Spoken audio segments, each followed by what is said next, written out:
suite. So you can see we've got very good coverage for all the appropriate ones there that are actually using any kind of API interaction. And finally, the specs themselves, they're not behind a paywall. They're also open source. They're available on Amwa GitHub as well. And also there's a kind of rendered specs page here, specs.amwa.tv, where you can find all those specs. So that's where we're at the moment, where we've been until recently. What's new? Well, I drew this when the weather forecast was a little bit sunnier, imagining it might look something like this on the canals today. Maybe my imagination ran away with me a bit, but we're steadily navigating the good ship NMOS through the canals of Amsterdam into all these new areas where NMOS is extending its reach to. And I'll go through these one by one now. So NMOS, this is a really key thing now. Everyone thinks NMOS is just for making those connections, for doing the routing, for discovering what's on the network. But it's much more than that now. So just published earlier this week is IS-12 and the MSO5 suite of modeling specifications. And this is for real-time modeling and control of media devices. So this is for operational control, real-time control, and real-time monitoring. And it's completely flexible, so you could do pretty much anything with this in terms of controlling or monitoring signals from a device. The MSO5 specifications define a device model, and it's basically a tree-structured hierarchical model where any property or method that you can call or monitor on your device is expressed within this tree. Then IS-12 is the protocol that you use to do things like get or set those properties on your device, also receive real-time notifications of when those properties change, and also execute methods on the device. So this is a real kind of game changer in NMOS. This will allow us to do so much more with it.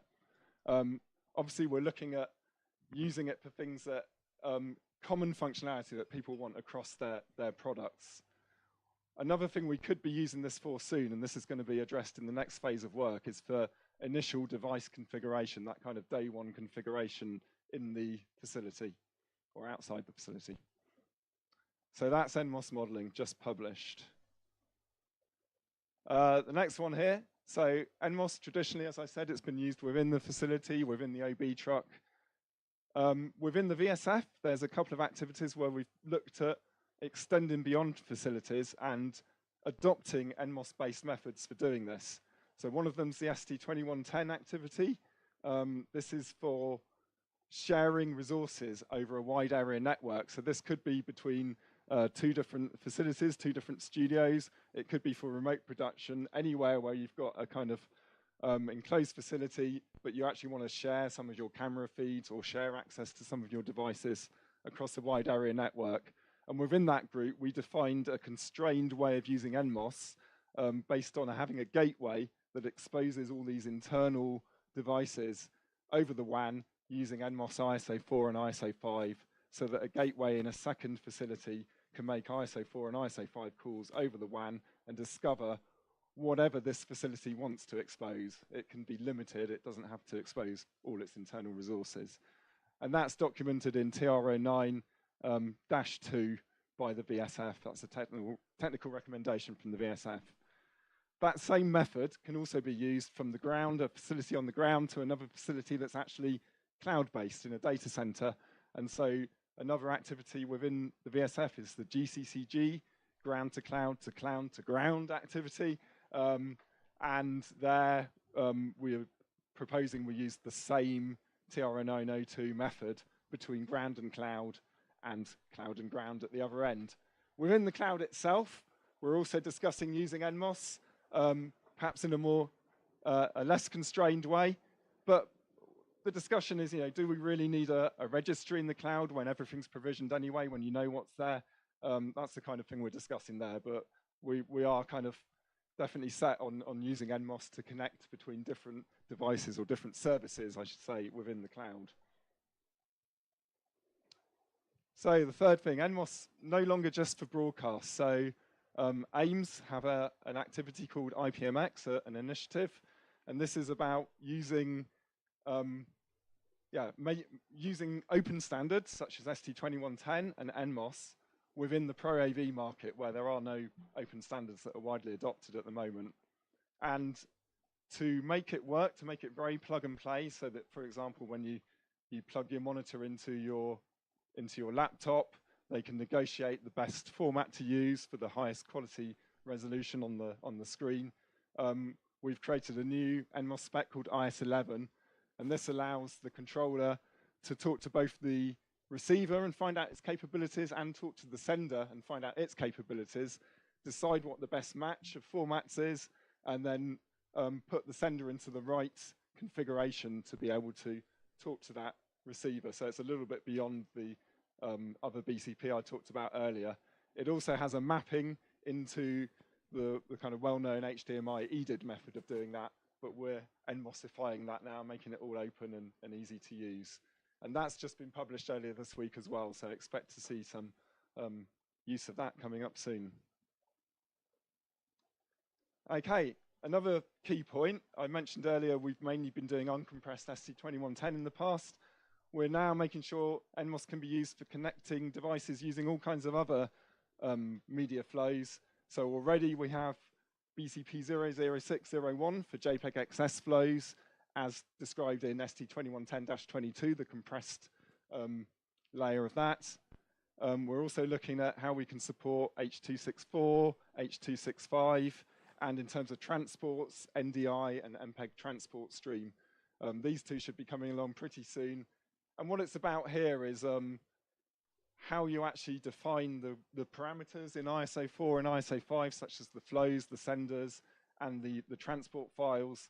What parameters you need to set to make all this work so that a sender and a receiver can understand whether they're compatible or not, or rather the controller can understand if they're compatible and make those connections. And as well as all these extensions to NMOS, we're also making sure the workflow is constantly improving. So Amwin, over the last year or two, has started having a user group made up of broadcasters and systems integrators, and they're regularly getting together and telling us what we need to change and what we need to add in the technical work groups to make everything work better for them. And one really strong requirement they had was that we provide better labeling of resources in NMOS. So in the ISO4 registry, you typically get all these things registered. If there's many of the same device from the same manufacturer, it's a bit difficult to tell what's what. So these kind of specifications are giving us very firm advice on how we should label them in a consistent way, where you put the label saying it's which manufacturer it is and which device it is and the serial number and so on, using ISO4 tags. That's in BCP 00202, which has already been published. IS13 is going to be a writable mechanism. So whereas the BCP media nodes are kind of hard coding that information in their node, with IS13 it will allow a controller to add additional tags, and that could be meaningful information for production, such as a language for an audio sender or something like that. So lots of new functionality coming there to improve the workflow.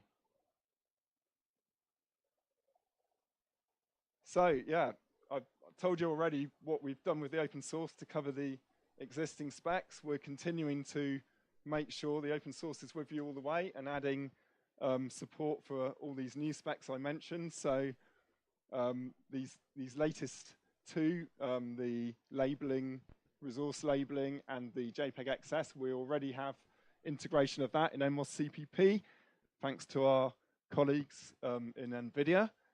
Thomas's colleague Gareth added those two, who's a regular contributor to NMOS CPP. It's a collaborative effort. It's not just Sony, I should say. We're also in the process of adding support for the other security specs and for these new specs I mentioned down at the bottom here. So these will all be coming soon into the open source software over the next few weeks and months. In terms of NMOS testing, as I mentioned, a spec can't be published until it has a test suite. So all these new specs I mentioned have test suites ready, and they'll be in the open source of NMOS testing very, very soon. And C++ has a registry implementation, that open source registry, which is now used at many testing events and JTLM tested and so on, and AML workshops as well. and also a node implementation, which acts as a library that you can integrate into your own implementation.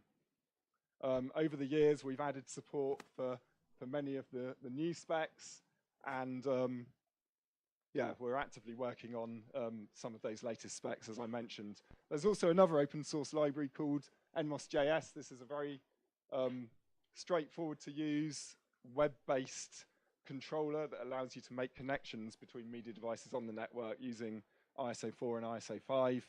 And we're looking at evolving the functionality of that now as well to cover some of the newer specs.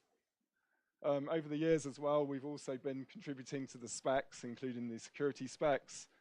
Receiver capabilities was led by us a few years ago. Another thing was the controller activity. So what we found was we didn't have very good testing for controllers until recently. So we led an activity to add controller testing to the NMOS test suite, and that was used at JTNM Tested last year. And now it's a new mandate that any new specification has to have very clear wording on what controllers should do so that we can test them properly and make sure they're behaving correctly. And we're very involved in all the latest specs, including IS-12, for which Jonathan, my colleague, led the development of the test suite for that, making sure it could be elevated to specification earlier this week. So yeah, please let me know if you have any questions. Check out the open source software, feel free to use it. Finally, I'd just like to thank my colleagues, Jonathan and Simon, as mentioned, and the many other contributors to the open source software, particularly Gareth from NVIDIA and Nikita from Matnica, who's done a pull request for IS-11 recently. It's great to be a collaborative community working on this open source software together and just improving the easy adoption of NMOS. So thanks to them.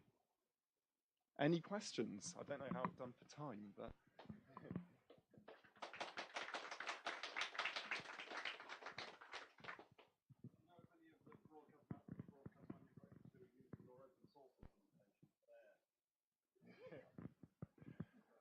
Yeah, there's quite a few. I mean, I don't know if it'd be correct for me to call out names or not. And Andrew's advertised that Matnica are using it, and Matnica are contributing to it as well. Yeah. NVIDIA has also wrapped it up as Easy NMOS, so people can use the Easy NMOS deployment rather than trying to build the software themselves, and that's been great for people to set up an NMOS deployment very easily. But there's tens, if not over 100, using it. I mean, if you look at the activity and the questions we get on GitHub, there's plenty using it. Yeah. Yeah. IS-12 make Ember Plus obsolete, and what about the Catena initiative? Do they fit together? Yeah, these are very good questions, and I think the nice thing about IS-12 is it's completely open. It's been developed in the open community. So the idea is anyone can contribute, anyone can say what they want to use it for or not. We can have completely open ways of using it. I'm sure we'll find a way to work with these other initiatives and make sure we can work together to fill in the gaps and cover different bits of it. Yeah. I can't answer how Catena fits in because I don't know a lot about it yet, but I know that they're using some NMOS specs already, and I'm sure we'll find a way to make it work so it's best for the vendors and particularly the users to get everything interoperating. So that's what we're all about, interoperability, improving interoperability, making it easier for the users.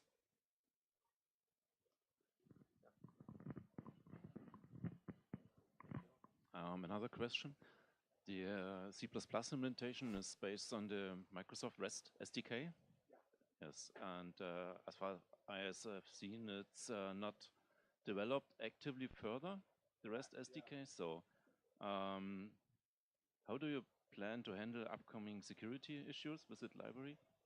Yeah, we're working on a plan to address that. We're very well aware of that. So with other members of our open source community, we're discussing how we could do that. It might be we take a snapshot of it and continue to maintain it ourselves as a community, not just framing, it's open source, and manage to address it that way.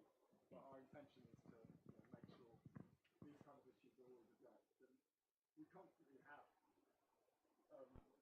things coming up to do with external libraries that we need to address or build issues or new canal replicas. So there's always plenty to keep us busy. But we're, as a community, we're trying to get more and more people involved so that we can take that on as a group rather than just being responsible for that as a team of training. And that's been really successful. And I mentioned some of the other collaborators who are regularly helping with that. And I think that will continue. So yeah, it's definitely on our radar, and we're actively discussing it. If you've got any contribution you'd like to make, let us know, and any ideas, that'd be great. Okay, thank you. Do you have any view on percentages of sites that are using secure endpoints versus keeping it open and making sure it just works first and worrying about security later? Like, Yeah. everyone I speak to is using it in HTTP mode, not secure mode. That's true, and I think we kind of introduced the secure specs, and then the pandemic happened, and we just kind of it was kind of put on pause for a while. And I think all of that needs to be in testing events. It needs to be part of the requirements that broadcasters are asking for, and then it will really take off. Yeah, and it was introduced for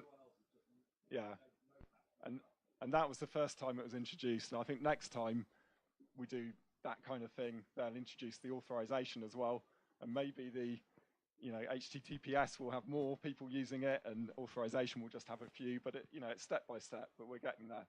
People will want it.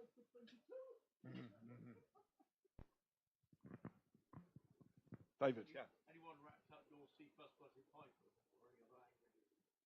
Make it more. Interesting. Yeah, we were just talking about that the other day. Yeah, that would be a nice thing to do. No one's doing it at the moment, but we that came up in conversation just last week.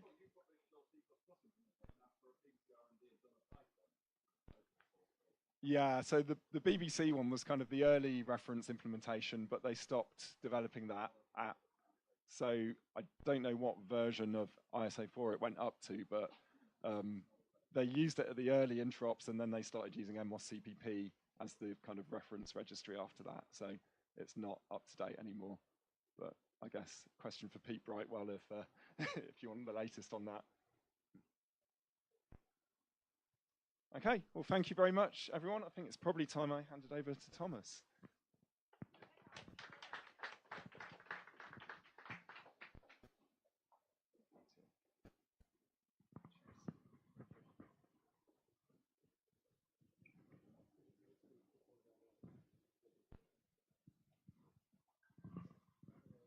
Shall I go over? Yeah, we switch and then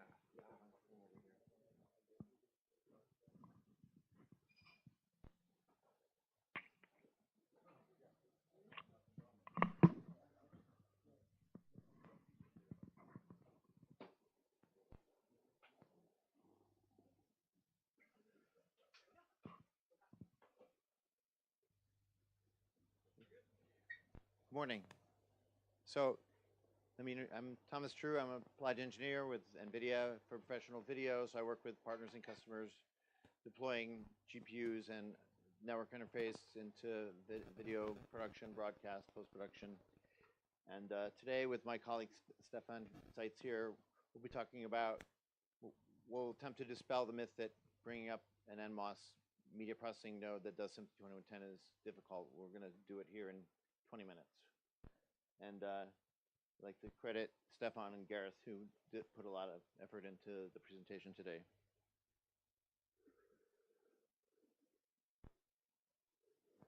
So the building blocks. So we're going to start by using GStreamer for our media processing node that we're going to create. GStream work, and it can be extended by using plugins. So what we've done in the DeepStream SDK that's also based on GStreamer, it extends GStreamer and it's free to download, is we've extended it by adding GPU accelerated filter elements for video audio processing, efficient buffer passing between these elements. Some of the elements might be CPU elements, some might be running on the GPU, and you want to be able to efficiently pass the data between them. We've integrated it with some of the free to download NVIDIA AI SDK toolkits that are available for doing AI processing within the media nodes. We've integrated support for SIM 2110 source and sync elements and added a NMOS support library. And this DStreamer SDK can be downloaded from for free from the NVIDIA NGC software download portal. So using a combination of GStreamer and DeepStream, you could set up a video pipeline look something like this, where you have capture from a camera, for example. Then you do some decoding on the GPU. Then you do some image processing, again using typically a GPU. And then you take the decoding and maybe you do some AI, like object detection, classification. And then you take those objects and you track them.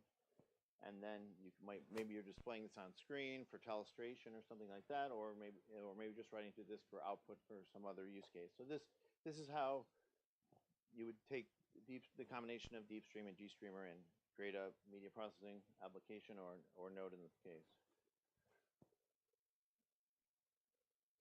So like I said, to do SD2110, we need SD2110 integration into GStreamer. So we did that using the RiverMex SDK from NVIDIA that implements transmit and receive of SMPTE2110 on COTS hardware. It supports hardware-based data transfers between the GPU and the NIC or the network interface to support low latency transfers. It offloads the packet handling, so your application doesn't need to do that. You hand the data, payloads, and buffers to RiverMex, or in this case, the plugin to GStreamer, and the packetization is all taken care of for you, as well as the packet pacing. And it's cross-platform, bare metal, in a container or in a VM. And so what's exported in DeepStream is NVDS UDP plugins that provide this transmit and receive. And if you're familiar with GStreamer, with the UDP and UDP sync source in the RTP pay, and it's very similar to those, but it's highly optimized to do 2110. So to get started with our media processing node this afternoon, we're going to create a little hello world application. It's just going to send out some color bars on SMPTE2110. So we start with the plan. We want some color bars generated on the CPU in this case, and we have a network interface card connected to our, in this case, it's a SMPTE2110 monitor, but it could be broadcast switcher or anything downstream in your facility. We're going to take the video test source GStreamer element that exists in GStreamer today, and we're going to use the NVD SDP sync, which is going to be our sync that's going to take the video frames and make SMPTE2110-20 compliant video stream for us. So what do we have to do in the middle? Let's see, we add a queue from GStreamer with a sync and a source. This could actually be optional, but we're going to do this for buffering. Queue has a sync to take the source frames, and then of course a source to pass out here. So here we're going to do SMPTE 100% color bars. We're going to specify that it's going to be raw video. It's going to be HD, and it's going to be typical 10-bit YCBCR and 60 frames per second. And for our NV SDP sync, we of course need to specify the internet IP address, the multicast address for SMPTE2110, and the port. And these are things that you might get from an SDP file, but in this case, we're going to do the low-code approach, and we're just going to specify all this on the command line with a command like this. So here we learn a lot. GStreamer, here's our video test source element from GStreamer. Here's the parameters. Put it in a queue. Here's our plugin NV SDP sync from DeepStreamer, and here's the interface and the multicast address and the port. And voila, we have our first multimedia processing node. And we can check, if we look on the fabric, to take the SMPTE2110 input, we can see that it's compliant. So the first step of creating this media processing node is done. We have our SMPTE2110 working. So now the next step is to add NMOS, of course, which is very important. And thanks to Rob and the guys from Sony for giving a great introduction to NMOS and overview of the current state. We'll take it from there and show you how to add NMOS into this simple media processing node. And Stefan will take it from here. Hello, thank you. My name is Stefan Seitz. I'm from NVIDIA Developer Technology. We are a small team in Germany for helping partners adopt video and AI technologies by NVIDIA. As Tom said, we will now add NMOS to our application. And for that, DeepStream actually includes a reference application that is fully open source that shows you how to use our wrapper library around NMOS CPP to configure NMOS node with senders. Thank you. Senders and receivers based on SDP descriptions, and also on how you would handle the NMOS activation callbacks in this application. I must say this is a full-scale application that also sets up a GStreamer pipeline that does AI processing on video and visualizes the result. And the result is then sent out via SIMD 2110. As I said, it's a full-scale application. It will first set up a GStreamer pipeline as we saw before on command line. But this application will do it in a C++ example file. And we are using NVDS NMOS to set up the NMOS node, and we are registering our callback to set up a sender, and the NMOS activation callback. We will handle them to reconfigure our pipeline and to activate our UDP sync to send out SMT110 to the multicast address we are supposed to send to. So this is a nice application. You can adapt it to your needs. It's open source, but probably we want to stay on the command line because we want to do it in 20 minutes. So we thought maybe we could wrap up the logic that is done right now in the application and wrap it up as a GStreamer plugin, because then we could set up our NMOS nodes directly from the command line via GST launch, which is like the command line launcher of GStreamer. So we are now ready for our Hello World 2.0. Let's set up the requirements for that. So we want to have it NMOS capable. So we want to set up senders and receiver via simple SDP descriptions. We want to handle the callback, NMOS activation callback automatically. They should activate and configure the right senders and receivers in our pipeline. And we will also want to stay low code to be able to set up our NMOS nodes directly from the command line and configure it. So to enable this, we created a new GStreamer plugin that is basically models an NMOS node. As with any other GStreamer element, you can specify it in your command line. And how it works is, from the GStreamer perspective, you can select how many syncs you want to have in your pipeline. Each sync will configure an NMOS sender. And likewise, for the sources, each source that you request will configure NMOS receiver in your NMOS node. And this plugin will handle like the activation callback and configure all the UDP syncs and sources accordingly when there are NMOS activation callbacks. So how can you use this from the command line? We'll first do like an NMOS sender. And to do that, we will just replace our UDP sync, which we had to configure manually to a certain IP address. We will now use our NMOS bin plugin, and we just let the flow of the signals flow into this NMOS bin. It will, once it's enabled via NMOS, will spin up our NMOS node. When NMOS enables the sender, it will start to send out SIMD 2110 buffers based on the SDP description that you provided. So now we have a sender. Can we also do a receiver? For the receiver, we can also launch it from a command line. But instead of putting our NMOS node in the beginning of the pipeline, in the end of the pipeline, we will now put it in the beginning of our pipeline.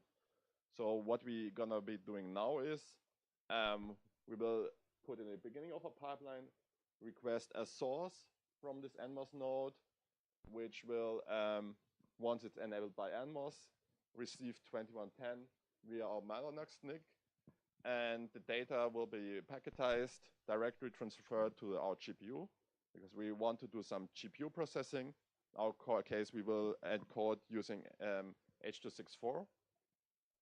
And we can then, for example, use SRT, the SRT plugin of GStreamer to send out this media stream to, let's say, YouTube or like any other SRT distribution that you want to use. So we have seen senders and receivers that you can configure from command line. Let's see whether we can also have senders and receivers at the same time to do some processing. In this case, we are using a pipeline where we use both the source and the sink of our NMOS node. And once enabled by NMOS, we will receive simply 2110. Data will be transferred via GPU directly to the GPU. We will then send our pipeline to NV Video Convert, which is a convenient scaler, cropper, rotator, video converter on the GPU.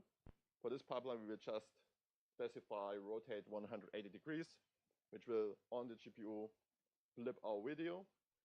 We'll then send it back to NMOS bin and function as an NMOS sender, send out simply 2110 as your outgoing connection. As I said, you can all do this from command line, but also use the plugin in your application. And once you executed this 3 command line, you will see in your favorite NMOS controller UI pop up the nodes, and you can configure them, set up a flow, and we have a nice little NMOS network. So, as I said, this is based on GStreamer. So this plugin can run wherever DeepStream can run on. So it can run on the edge, on a Jetson, can run on a workstation, or it can also run in cloud in a Kubernetes cluster. It's all up to you. Also, it's multi-arch. You can run it on x86 or on ARM processors. Also, we will open source this library, so you don't have to use GStreamer. We will serve it as an application, so you can experiment with it, with the technology. But you can always decide whether you want to use DeepStream for certain elements, or whether you want to use our RiverMax or video coding SDK directly if you need more control over your application. And yeah, what's next? We did a pretty boring thing, just rotate the video. But what we wanted to show is that it's quite easy to get started with that. And once you have like a simple GPU function to do processing, can of course get step by step more complicated. You can do more complex transcoding workflows. You can run AI. It's all up to you. And what we want to invite you, that you really tell us what you would like to use this for. And to do that, it's probably best to visit our booth at the IBC Texel in Hall 8. Or at the Dell booth in Hall 7, and yeah, can just approach it, watch the demo that we set up, and yeah, give us some feedback. Have we time for questions?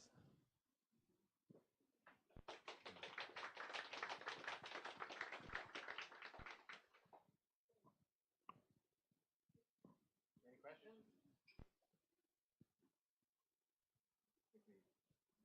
We either stun them or just let everyone You mentioned open sourcing it. Is it available yet? And the DeepStream reference app is available yet, and like the new plugin, we will be making it available via the Holoscan for Media early access, and yeah, hopefully also give it then to general open source at some point. But yeah, still in the processing of making it work with legal. Any other questions?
Well, first time for me in this kind of presentation as well, so we'll see how this works. In particular, and I'll try to skip over the remaining slides. So let's jump in. My name is Andreas Hilderand. I'm working for ALC Networks out of Munich. And for those who don't know, ALC Networks is the company behind Ravenna, the open audio over IP technology, which of course is based on PTP, which somehow qualifies me to give this presentation. So before we talk about why, before we can answer the question why we think PTP should be at the heart of your system, we need to look at the timing and synchronization requirements we typically see in broadcast applications and also in professional pro AV applications, of course. First of all, we definitely want to be able to have a full media bit transparency in the system. So that means any signal, any bit of signal we are inserting in one end should come out unaltered on the other side of the system. So that means we definitely want to avoid the requirement for sample rate conversion. Of course, we can always use it if applicable, but we need to have it able to run without sample rate conversion. And that in turn means that all participating streams need to use the same media. Otherwise, I can't work without sample rate conversions. Also, if I have a network system, I definitely want to be able to run signals with different sample rates and even different material on the same network. So video, audio, high quality audio in certain areas of the network. So I don't want to force the whole network to run at the same sample rate, of course. Also, what I want to have is a determinable or deterministic end-to-end latency. And of course, that should also be as low as possible. And as an add-on, I want to be able to sample accurately align streams with each other. So if I have two microphones in my setup, they're generating their individual streams, I definitely want to be able to sample accurately align them wherever they are processed or received, right? So these are some of the important requirements. And of course, we all know in traditional installations, we have a house clock running around distributing the reference frequency, the house clock, word clock, whatever you call it. And we want to get rid of that as well as we have a network in place, right? We want to have the green cable still sitting there. Now, from all these requirements, there are three consequences. First of all, a traditional mechanism of clock reassembly upon receiving a stream is not applicable anymore because it's what we call the asynchronous mode, because we want to, process all of the signals in a synchronized manner. Also, because we want to have this time reference and time-based alignment, the distribution of just the master frequency, as we do with the house clock, is not sufficient anymore, because what we definitely need is time. Time in the network, and every system, every processing device needs to adhere to a common reference time. And as you can see, we have the asynchronous, the synchronous, and that's what we call the full synchronous case. So that, as an introduction here, just a quick look at various synchronization methods which have been developed over the years by various industries and the achievable accuracy. We have a serial scheme called IRIC. It's quite old, but has a good accuracy, but it's a serial communication. Everyone knows NTP. Computers are using that to synchronize into the milliseconds range. There's something like RBS or RBIS, which is quite often used on wireless transmission systems. And then there's also already PTP, the Precision Time Protocol, which was initially invented in 2002, had a republishing in 2008 and just in 2019. And that can achieve precisions down into the 20 nanoseconds range. And then there's, of course, the almighty satellite system, which is even one step further because you can achieve synchronization down to 2 nanoseconds. Right, that just is an overview. Now let's look at the actual accuracy requirements we have from our broadcast systems. We identify audio applications as having the tightest requirements of all. It's even tighter than video. Might sound astonishing, but that's actually the case. In order to achieve sample accurate alignment between any two signals, we need to have a precision which is less than plus minus half a sample. And that is because if we have a transmitter which is running on a defined media clock, and here's the sample period, we might have a receiver 1 which has a slight shift off with the media clock.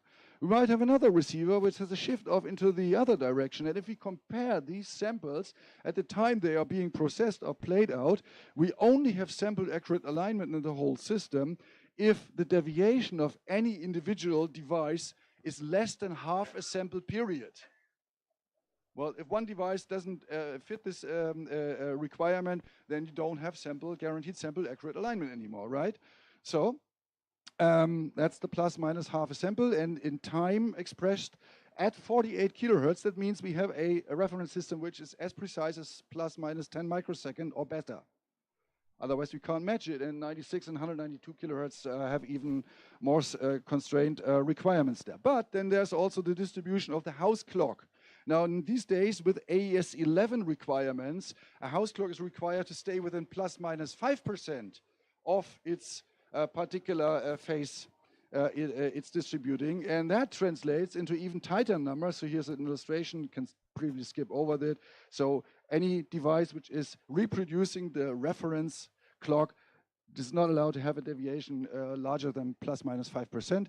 And in numbers expressed, this comes down now to 1 microsecond at 48 kilohertz. So our reference time system, whatever we use, needs to be able to achieve a precision of less than 1 microsecond, basically, at the receiving device. Otherwise, we can't guarantee AES 11 phase accuracy in the system, wherever we need it. We don't need it at every place. Maybe neither we need sample accuracy everywhere, but we want to achieve this as a general prerequisite, right? And that's why we have these numbers here. Okay, so if we look at that table again, we clearly identify that only PTP and the almighty satellite system qualify for these systems, because the other are either larger or use physical transport mechanisms which are not suitable for network applications. So we definitely need to use PTP or GPS, GNSS system. Well, we don't want every device to have a GPS receiver, right? So that's why we can use PTP. And of course, with PTP, the device which provides the common time reference can use a GNS or GPS, reference. There are other schemes out there just for your curiosity, for more scientific operations which can achieve precisions even less than 1 nanoseconds. And we don't want to talk about these today, but scientific applications sometimes have requirements of down into the picoseconds range. Okay, PTP, that's why we choose PTP as the protocol. It's a widely available industry standard. It's nothing we for the broadcast industry have invented. It's in use since 2002 by a number of different industries. And these industries have developed so-called operational profiles, which describe what the message rates and how the protocol behaves and so on and so on and so on. Don't go into the details, because all this can be studied either by looking at the standard documents or other presentations I and other colleagues of mine have done on how PTP actually works. So I don't know, can you push the skip button here, because that skips over the part where PTP is explained. Just try to push on the skip PTP. Here we go. No, that's exactly not what I wanted. Just one back and skip over. I wasn't prepared that I can't hit that button, so sorry. You need to hit the arrow, actually, with the cursor. No, go back. Let me try it.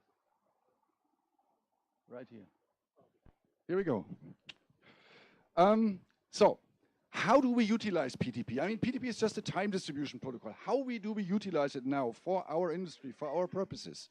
That's the important question. So how does the synchronization and the generation media clock works? Well, the principle calls for that all nodes, all devices are running local clocks. And these clocks need to be precisely synchronized to a common reference clock or wall clock system via PTP. And once I have precise local clocks in my devices, I can generate whatever frequency I like. And the benefit is, if I tell one device to generate 48 kilohertz, locally, independently, out of the reference clock, the other device would exactly produce the same frequency and phase alignment.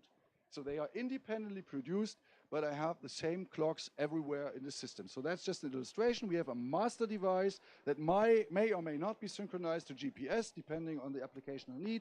And all the individual devices have the local clocks. They are synchronized through PTP, and then they can generate independently accurate media clocks on their own. And if, as I said, 48 kilohertz, 48 kilohertz, 48 kilohertz, they are precisely exactly the same 48 kilohertz, not just nominally, but physically.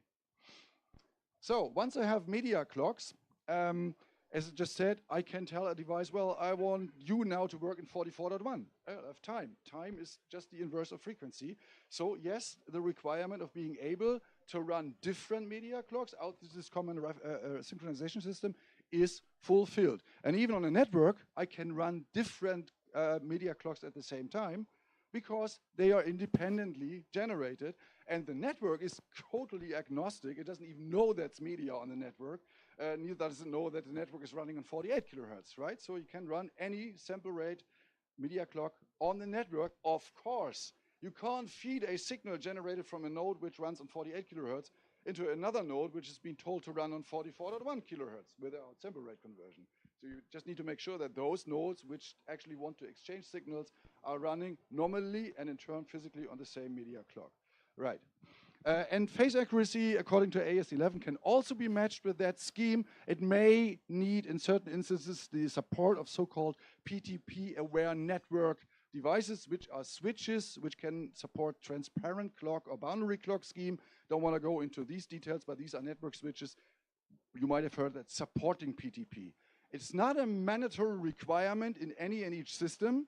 It's only in larger systems or in areas where you want to have very precise synchronization, right? It's not a general prerequisite to have PTP-aware network equipment. Depends on the size and the requirements. And of course, synchronization across facility also works, well, not by distributing PTP across the wide area network connection, but just by simply having local GNSS master clocks connected to each individual place and then locally distributing the time by PTP, because the satellite system is distributing the same time everywhere in the world. I mean, even with the time jumps between here and the West Coast, there's no problem because the satellite system doesn't care about UTC. It's distributing time in international atomic time. So they don't even know about time zones with PTP. So that's the way it works across the whole world, basically. And then the trick is whenever I collect data from an input, I timestamp the current sample I'm just acquiring with a precise time I am at this very moment. So that sample receives its generation timestamp. That's the secret. Now, how do we, how does it, which, the word for, I can't translate that. No, I can't hit OK. What's that? Oh, the remote needs to press some button because otherwise the screen went dark. I think that's it, yeah. I think that's already okay, just, yeah. So, going into a bit more of detail how this works in a system. So we have 3 types of clocks in our broadcast system. The wall clock, we mentioned that already, which distributes its time via PTP to the local clocks. So we have the local clocks, which generate the media clocks independently in one device. And then we have a stream running finally with the samples we collected from the device or across the network into the other device. And that stream has its own clock. It's called RTP clock, right? But you can see they all depend on each other and have a relationship. Otherwise it won't work, of course. So here's a picture illustrating this. We have the grandmaster distributing the wall clock time, the reference time. We have a sender and receiver, both with their local individual clocks, and they are generating media clocks. And by definition, as I just explained, that media clock exactly matches the media clock on the other side in phase and in frequency, right? So that we know from previous slides. Now, we have an RTP stream with input media sampled by the sender, and that uses an RTP stream clock inside the RTP protocol. Now, the trick is that the stream clock, by definition, is fixed or adhered to the media clock I'm using. So with linear audio data, the RTP stream clock, by definition, uses the very same frequency, time intervals, to timestamp the samples as the generated media clock, and that's the nice thing. One thing I should mention, but it's not that important, you know, in order to understand the whole system, the underlying standard, which is RC3550, calls for the ability to have a random offset between the media clock and the stream clock for security reasons. Well, we are not so much concerned in our underlying principles with that, and that is why SMPTE 2110, in contrast to AES67, put a constraint on this and said, okay, we are not worried about this offset which might be used in generating the RTP timestamps. Just put it to 0 and let every stream look like it's using the very same media clock, also in absolute numbers. So I can discuss this in more detail. Don't want to do this for now. Just remember, we have the local clock synchronized by the master clock. We have a media clock which is generated depending on configuration, but that matches exactly the clock of all the devices. And whenever I get samples in, they receive media clock timestamps. And since that clock is running on the very same values, it exactly knows when an incoming sample has been generated. It doesn't say you when it's to be played out, but it knows exactly everywhere in the system. Any individual sample can exactly linked to its specific generation point in time. That's the main principle behind. So now how does the, well, yeah, let's look at this one quickly. This is an RTP packet. RTP is the protocol to transport the data. It has a header section and it has the payload section. Here's the audio data in the payload section.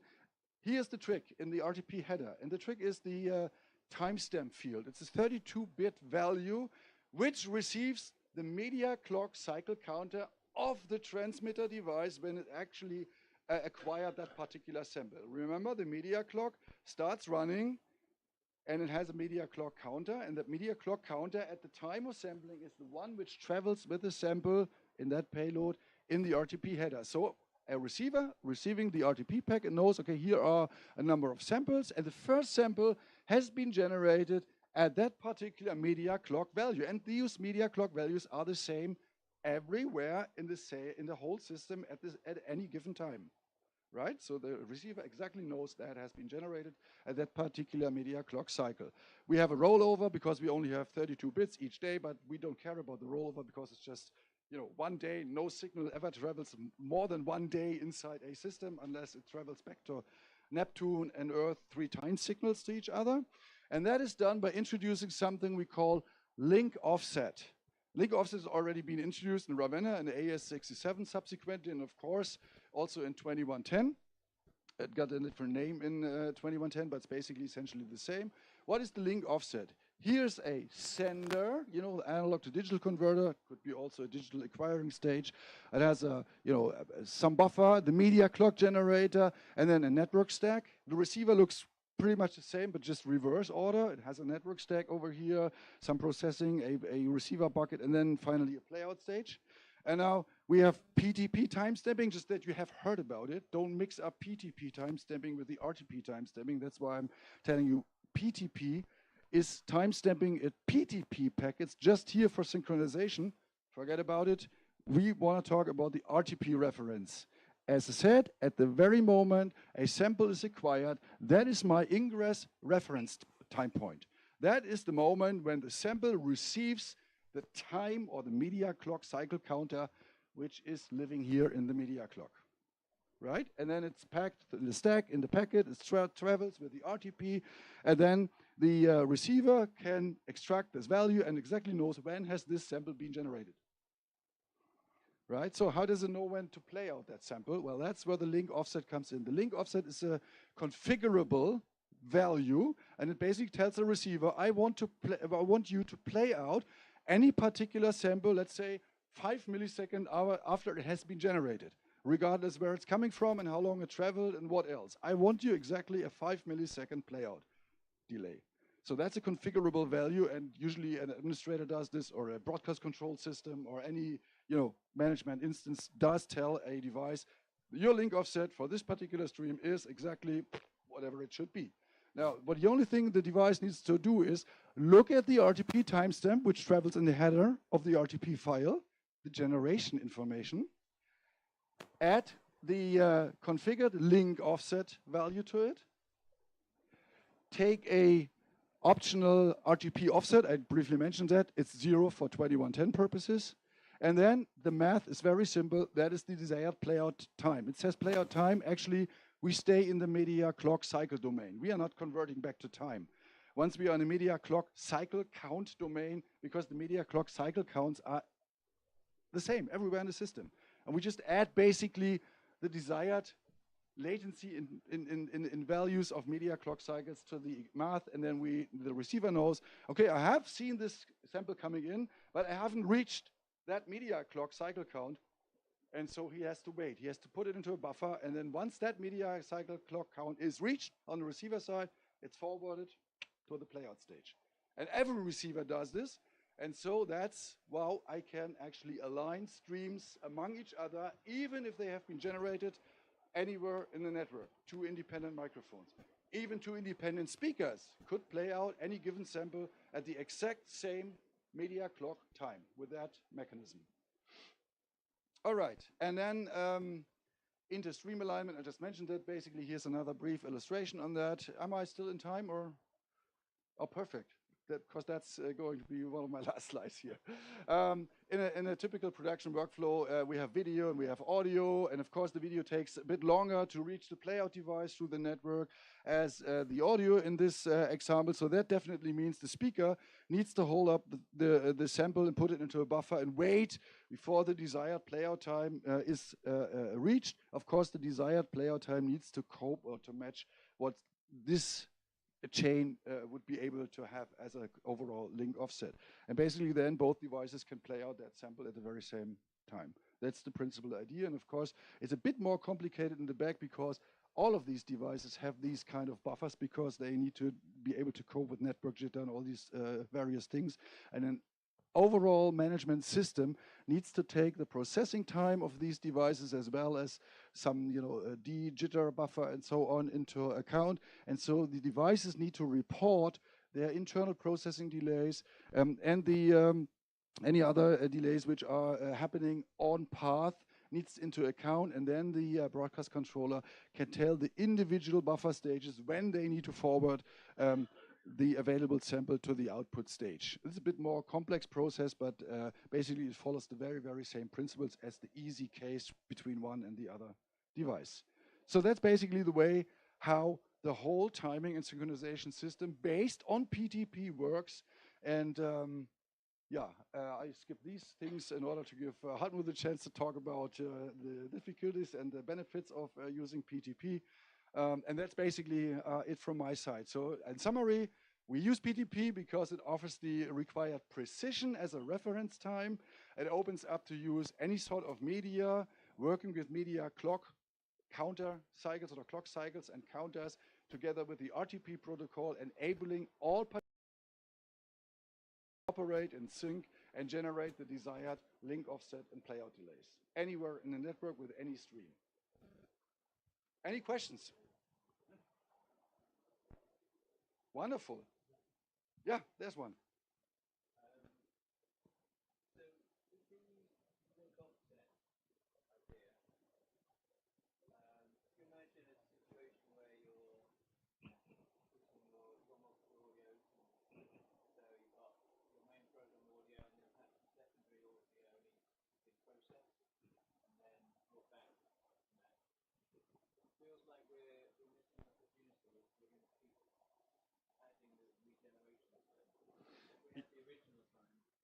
Yeah. Actually, there's a work group currently going on in SEMTI, which is on that case when we have multiple stages and different stages, of course, where we need to align streams. This was my last slide right here, and the discussion was what is the meaning of the RTP timestamp in the packet?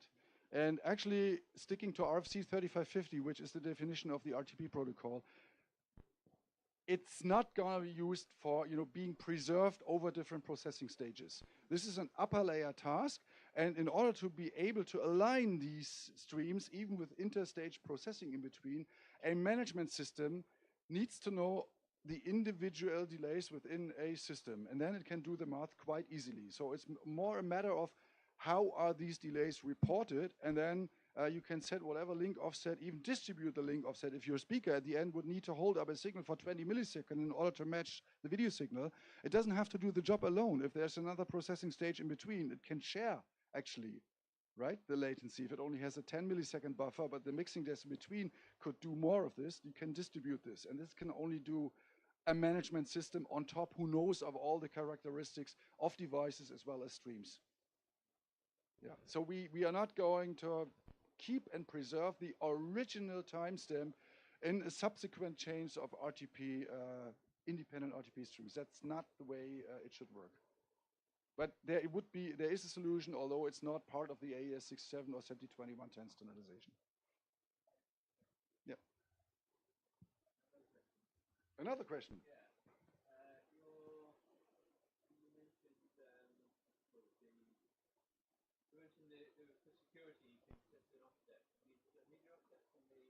It's the RTP offset. Yeah, the idea behind that is basically that if you are using encrypted RTP streams, if you know that offset inside the encrypted part, there's a vector where you can try to breach the encrypted content in that. And so that's why RC 3550 suggests to use a random individual offset per stream.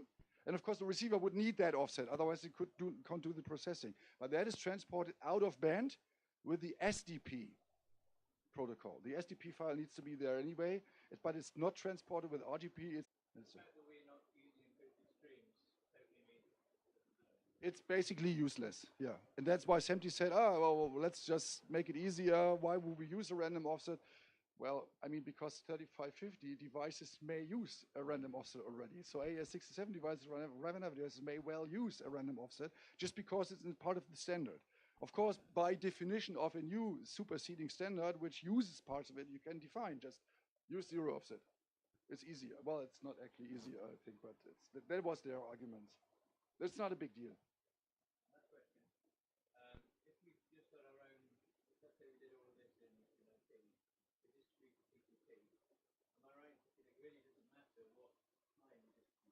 Yes, you're absolutely right. No, actually in small installations, we don't have a GPS synchronized grandmaster distributing time. We just switch on devices through PTP best master clock algorithm. The best available device will take over and serve as a master clock device. And if it's a Linux device, which just was switched on, it starts to serve the 1st January of 1970. Doesn't matter because all devices follow. It's just the relativity of the media clock with the relationship to the initiation point of time. Only if you're using distributed facilities and have the need to precisely align things among each other, then you can't avoid synchronizing your facilities to GNSS or other means where you make sure that you have the same time in the network. Right? Controlling the link offset, is it part of any kind of standard? As I said, it's a configurable parameter and it depends on the applicational need, right? It's not part of the AES-6. The parameter itself, of course, the way it operates is standardized, but how you determine it and how you set it, it's not part of a standard. SMPTE, as I said, is on it because they are now looking into this distributed scheme with multiple devices in the chain, and then we need to have a defined way of at least telling or providing a management system with the information it is required and being able to set the link offset into the devices. But it's not part of 2110, except that it needs to be there, but it's not defined how it actually is calculated or gets into the device. And is the link offset the same accuracy as the accuracy of PTP timestamping? Oh, you can set the link offset in milliseconds. That can be calculated into media clock cycles at 48 or 96 hertz. You can also set it in media clock cycles. It doesn't matter. It's just math, simple math. At the end, the receiver just needs to calculate the media clock cycle counter at which it has to forward the sample to the output stage. So yeah. But we never ever, convert back to PTP within the whole system. Once we are at the media clock cycle level, we don't have to convert back to PTP. Just the reference time. All right, got you. The next presentation is already coming up. Just wanted to direct you to resources. The AIMS website has lots of resources which you can access. And well, also on the Ravenna website, you have a very, very huge resource section where quite a lot of information, not just of, for Ravenna, but also for the general thing of AOIP can be found. Thank you very much.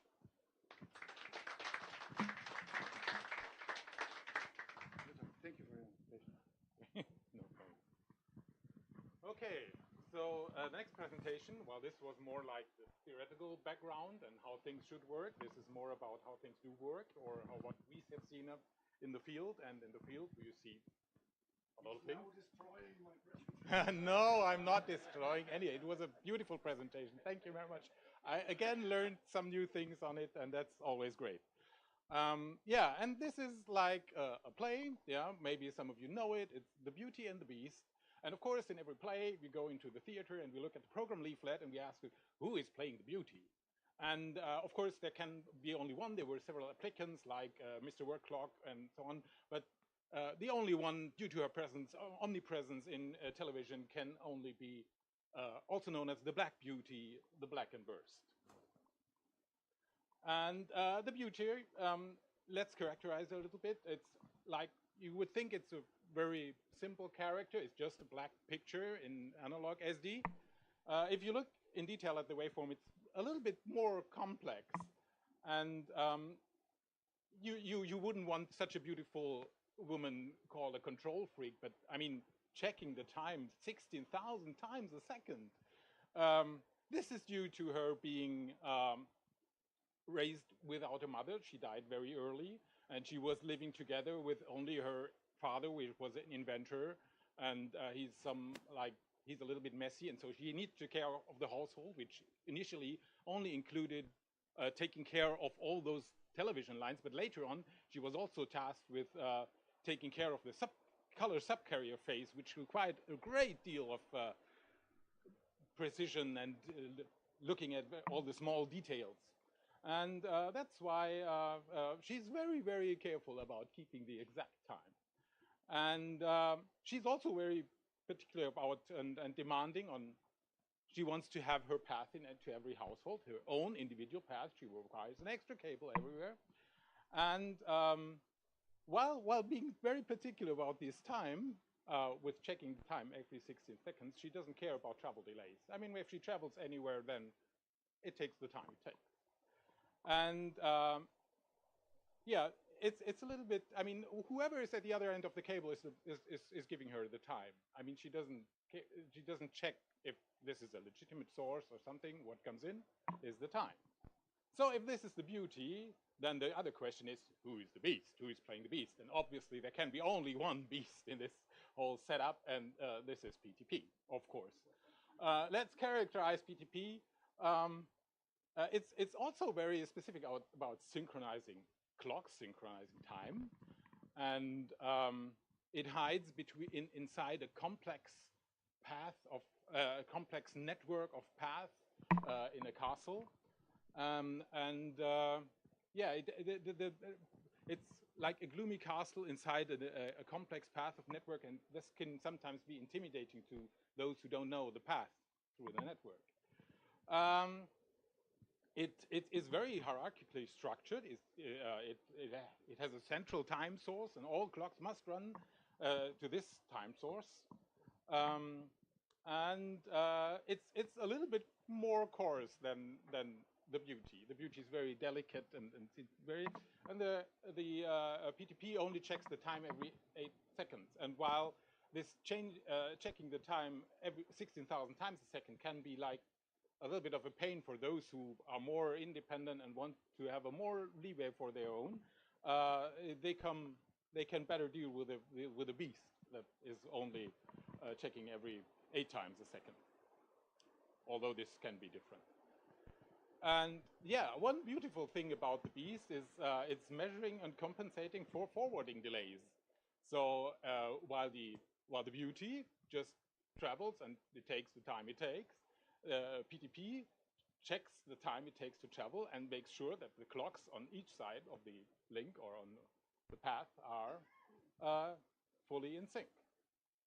We have other participants, like more supporting casts. These are the villagers in the tale, for example, and these are some engineers who know the beauty for a very long. They grew up with her, and yeah, they have learned to live with her peculiarities, and sometimes they even love it, and they have dealt with all her shortcomings, and yeah, it's just they know her. Yeah. And at first they don't believe in the beast. They don't think it even exists. Then they learn about the beast, that it exists, they fear it, and then they try to fight it. But that's not the end of the story. there are some other engineers, and they play the role of the castle inhabitants. They live with the beast. They are in the castle, and they have found ways to handle it, like giving it the hints that it does the right things. And they know that the spell on the castle will only be lifted if the beauty and the beast fall in love with each other. That's what we're working for. So to set the scene for this play, why do we want to be in sync in the first place? And Andreas have given some things about. This is what I would say. It's about frequency, and this is the most important thing. As we heard, if we don't have the same frequency, it's the same for video and audio. We need sample rate converters, we need frame synchronizers, whatever, all the things we do not want to have. And so it's about frequency, but it's also about phase. Because if you want to switch video signals, if you want to align audio signals, you need to be in the same phase. And as I said, in earlier days, you need to be very, very specific about the phase, because if the color subcarrier was off, then the colors were off. But that's the reason why we want to be in sync. And the next question is, why do we do we need to have hybrid environment? Because as Andreas already told us, PTP is perfect for everything. I mean, we just rip out all the black and burst and what clock and what have we, and do everything with PTP, and that's fine. But very few projects are greenfield. You cannot just rip and replace everything. Some baseband devices might still be present. You take them over from your old system. Then there are still some 10-on-10 devices that need a black and burst signal or some other synchronization, traditional synchronization signal. And there are even devices that if you require them to be very, very precise, then they say, give me a black and burst, because it's checking the time every 16,000 times a second, and then I can be more precise if you really want the full precision. So in most cases, when we build systems, even 2110 systems, at one point or another, we come to a point where we say we still need a black and burst. It's just the reality that I've experienced. And so how do we bring the beast and the beauty together? In the play, it's like the father gets lost in the woods in a storm and is chased by wolves, and it goes to the castle, and then it's exchanged against the beauty and whatever. It's a very complicated thing. It's very difficult to translate this into technical terms, but luckily it's much more easy for us technicians. There's a standard, it's 2059, and this defines an alignment point on all the different synchronization signals. And yeah, that's how the beauty and the beast come together. It's just like Andreas told, we have a synchronized clock everywhere in the network, and we can create at every point in the network, we can create the synchronization signals exactly in the same way. So what can go wrong? There's a lot of things that can go wrong. I mean, the easiest things that are at the top with PTP, you have just the wrong settings. There is a domain setting, various timer settings. If you get them wrong, then probably something goes wrong. The most easy is if the domain is set to the wrong value, then it simply doesn't work for this device. Timer settings are a little bit more intricate, because if they're wrong, then yeah, in a failover case, you have strange things happening. We have a standard ISO 09 that was meant to overcome this, but I see it very, very sparely implemented, if at all. So, I mean, it's not a big deal. It's only a one-time setting in each device, but you have to do it in each device, set all the parameters. The most things we have there are still, I mean, maybe there will always be implementation-specific behaviors, I would say, because there are a lot of things that are not standardized, where it's up to the device manufacturer how to implement this, and everyone does it different. Sometimes it matters, sometimes it doesn't matter, and of course there are also bugs, because still a lot of device manufacturers are struggling with doing the PTP implementation correctly. And most of the time, PTP runs smoothly. So if you set it up correctly, if the first point is taken care of, then PTP will run smoothly. what doesn't work, or where you have problems, and this is, I advise you, if you're building a system, test this very thoroughly, are failovers, if something breaks. If it is in steady state, PTP is pretty robust and will just give you what you need. But if some failover, a grandmaster goes away, and so on, then the bad things tend to happen. There's also, if you have a large network and you have a lot of hops, if you have boundary clocks between in your systems, then errors tend to accumulate. It depends on the implementation of the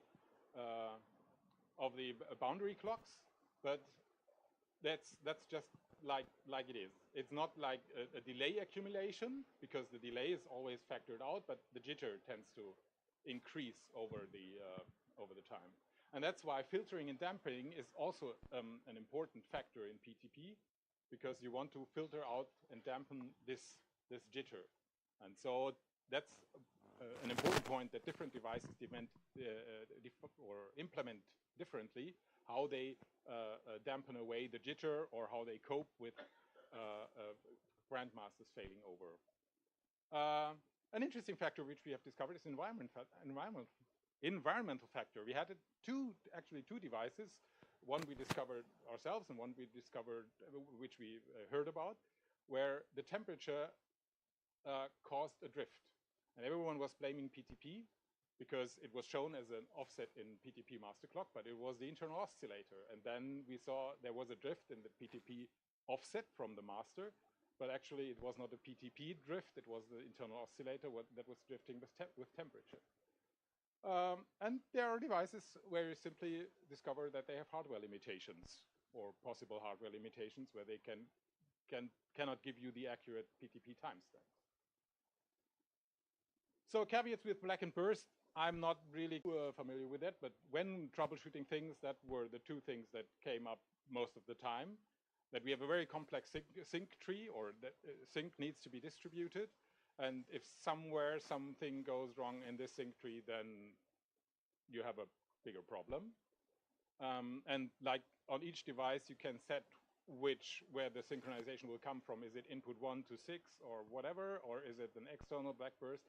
And if one device is having a problem here, then you have problems all the way downstream. Well, in hybrid environments, then, as I already said, it sometimes can be difficult to attribute who is responsible for what. So like, you have this shifting, which is more like a baseband thing, but everyone is looking at the PTP offset and says, oh, my PTP is wrong and everything, and later you cover it's the other side. So there can be some arguments. Especially the villagers, they always like to blame the beast, of course.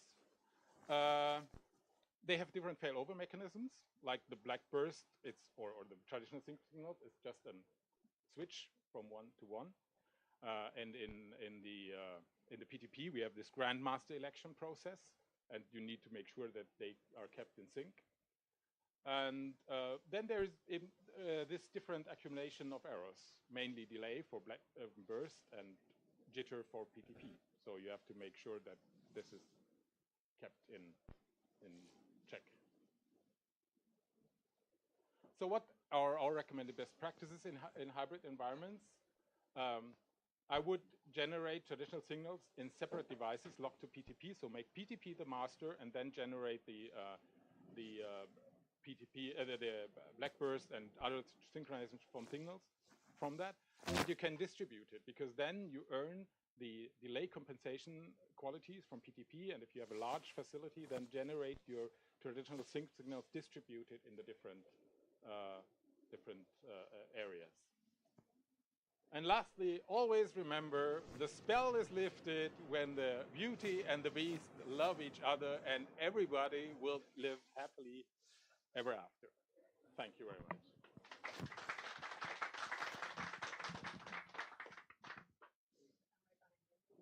Questions? Oh, we've got questions. Go ahead.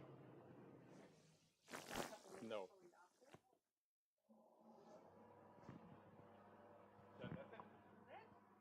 Thank you for everybody for spending an hour with us. If you're planning on continuing to stay with us, feel free to stay in the seats. Once we get docked here, we'll let you get back on the dock and go back into the lovely convention center. So appreciate everybody's time, and on behalf of Ames, BSF, and AMWA, we hope to see you at the next IP showcase.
Wonderful. Just stand right here on the X. On the Film. X, We okay. are video recording, so all these will be available online after the event.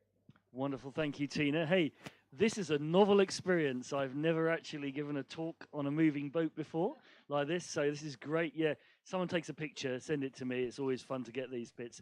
Anyway, I'm going to try and spend the next few minutes talking about complementary technologies and look at some of the challenges. But before I do that, just wanted to show you, I'm actually based on that side of the UK, on the east coast, very near the, only about a kilometre from the sea there. So I actually did a Google thing. It's 244 kilometres. So if I'd have gone on my little rowing boat I got in the garden, I reckoned it would have taken about 40 hours. So I gave up on that. I know quite a few people did a run that was, I think, set up by Tata from London, not a run, a bike ride from Tata via Harwich to the Hook and then to here. So I wish I'd actually had the energy to join part of that. Anyway, it's good to be with you from the other side of that piece of water. And then when I was thinking about going on water and IP, I thought of IP68. So this is the water ingress rating for equipment. I just thought it was very appropriate. There's no other reason to put it up other than it was IP and we're on water. Anyway, just a quick resume on a few things that I think are really, really important for our customers as we are actually, or content producers, as we're actually on this journey. I've boiled it down to like 4 very, very straightforward things that seem to be the common themes through absolutely everything that we're doing. People want to up the production value, they want to lower the cost, they want increased flexibility, and they want high availability. Ticking all those boxes is what we're all about doing, and every time we have a conversation with a customer, it's all about those things. And obviously the lower cost enables a higher production value on more events. So that's the key thing there. Now, you may have seen this slide. I've used this a few times in the last year or so. I think the first time I showed it was IBC last year. I call it the 3 Ps. And when we started to do IP transformation, we've been doing IP wide area networks for well over 20 years. But when we started doing facility transformation, I think the first one we did was 7 years ago, then it was really pretty well at that point about replacing SDI cables. Oh, this is exciting. Replacing SDI cables with IP infrastructure, IP fibers, which gave us a spatial and temporal format agnostic connectivity, but didn't really leverage any workflow transformation. What we're now seeing with this fully distributed production technology that we're able to do, where we've got a flexible wide area and facility connectivity, we can actually have our processing, our people, and our places anywhere we want. And that really is transformational in terms of benefit to actually the cost saving and the flexibility. So ticking some of those boxes on that first diagram that we had. And I'm not going to dwell on this, but it's a very useful thing I keep referencing back to. I had some conversations with a DPP on this only a couple of months ago. This was some work that we did in lockdown, looking at the different models of distributed production. And if you can't see the text from where you are, basically fundamentally the dark blue is acquisition, the light blue is process, the light yellow is storage and processing, and the orange is control. And all of the different scenarios in distributed production we're working to in the industry involve those sometimes being completely co-located, but different elements can be in different places, and that's where we leverage the real cost saving and benefits and flexibility. A few quick slides on moving from the bespoke to the generic. And I think that's a really, really important transformation in the industry that we're seeing. So let's start with connectivity. We know we were using BNC connectors with SDI and HD SDI, and unbelievably 12 gig SDI. I still don't quite understand how that works on a piece of coax. And AES67 or AES3 there. And then we're moving to a complete digital infrastructure. So we're using standard Ethernet connectivity. So there are no broadcast connectors in what we're doing now. It's standard Ethernet connectors. So we've moved from the bespoke to the generic. Then in terms of processing, we're very much moving from traditional single pieces of equipment that do a specific process in a broadcast environment to actually having very generic processing tools which actually can do a plethora, all of the different things that we want to do. Then we're also doing what Felix Poulon from CBC calls dematerialization, where we're actually, in a lot of cases, not even having the equipment in our facility anymore. We're actually having it in somebody else's facility in a data center, either a public or private data center. So that's again, a part of that move from the bespoke to the generic in what we're doing. Also, the bespoke to the generic, I think, is still happening, is even still happening on connectivity. So one of the massive trends that we've seen in the last few years is almost all connectivity for broadcast until a few years ago was on private leased lines, deterministic. Originally, maybe it was like 2 megabit per second circuits or 155 megabit per second SDH or 1 gig or 10 gig Ethernets. But now we're actually seeing more and more people, mainly because the quality of public internet connectivity is getting better and better. It's still not deterministic. We still need to use some tricks to actually make it behave, some ARQ technology, some FEC, some dash 7 tools. But basically, we're able to move for lots of even fairly high profile contribution from costly private lease line down to something that probably costs less than a tenth by using high bandwidth interconnect that's provided over effectively public internet connectivity. So that's really important. In the RF space as well, the transformation, I've been doing a lot of work on 5G recently, and we're moving from what I call bespoke COFDM infrastructure to actually saying, and bespoke satellite infrastructure to saying we can actually use standard off-the-shelf, relatively low-cost tools to allow us to actually do that connectivity as well. So there's that massive trend from the bespoke to the generic as we move from there. So one of the things I think is very important to think about is, whatever technology we're using, and we'll come on to 2110 and the other technologies in a minute, the things that are most important and the things that are here to stay is the human interface elements. So on the acquisition side, we've got the microphones, we've got the cameras, we've got the tactile panels that people want to touch to actually make the control. And at the far end, we've got the speakers, we've got the monitors that people are looking to consume. And of course, they may be on a mobile phone, on headphones or whatever. Everything else in the infrastructure, and some of you will have seen this slide that I've used before. I think this is a pivotal slide because this underpins the next few minutes of what I want to talk about is, so that acquisition is always going to be a linear process because we're capturing 25 or 30 frames a second, or if you're in America, 29 point something frames a second of video. We're displaying it back in real time, be that on a phone, on a television, for the end viewer. And those people involved in the gallery, in the sound booth, need to actually hear and see that video and audio in real time. But more and more, we're moving to an ecosystem as we become more software-based, where more and more of this can be non-linear compute.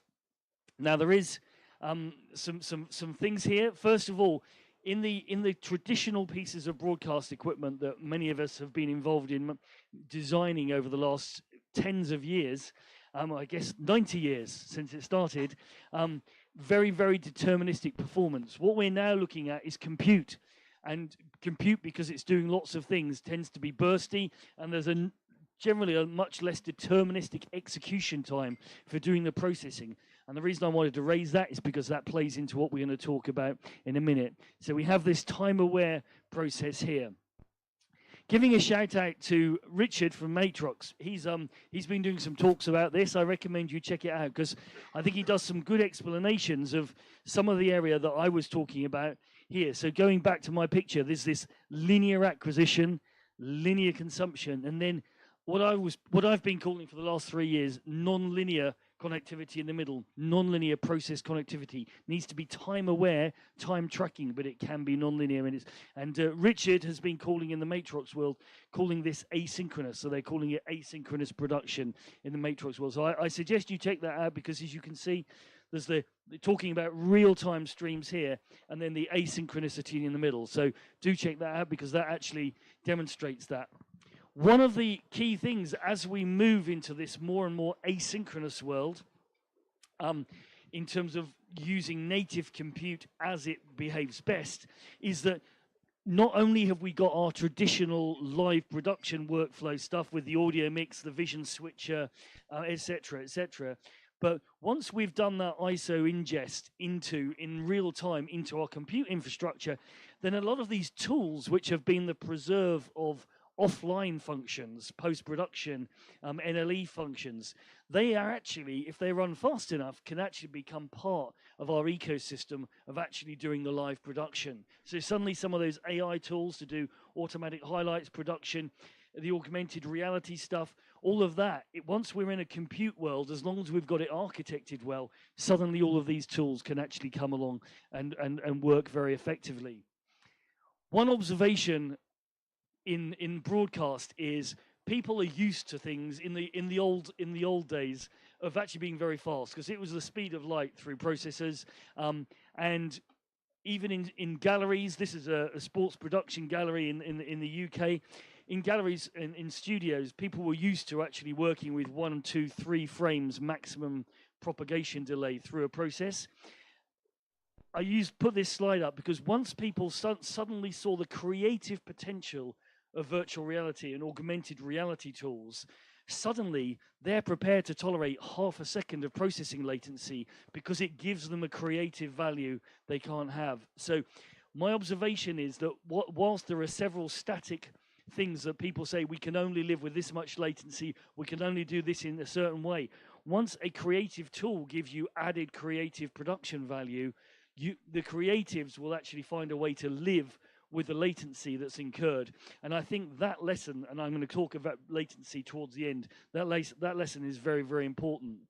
So adjacent technologies to 2110. Many of you have heard me speak about 2110 a lot, but what I wanted to talk about is some elephants in the room, if you like, alongside the 2110 infrastructure, which we've been lovingly honing for the last 6 years as part of our journey. So NDI is a single vendor, but now very, very highly supported interconnect technology that's being used by many, many places.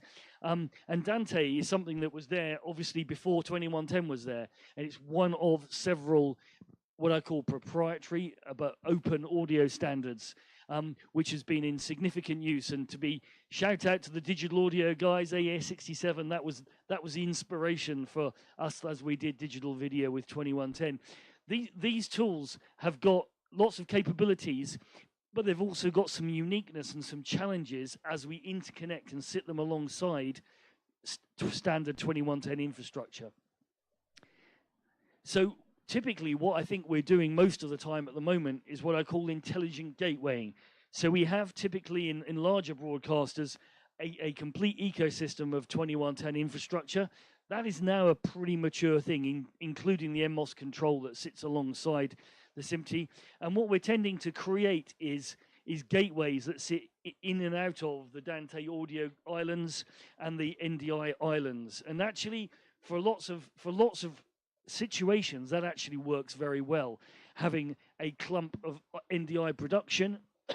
One thing that I think we're going to do better as an industry, and I know people who are working on this, including ourselves, is more intelligent gatewaying. So you don't actually have to have an island that's disconnected, but we can coexist.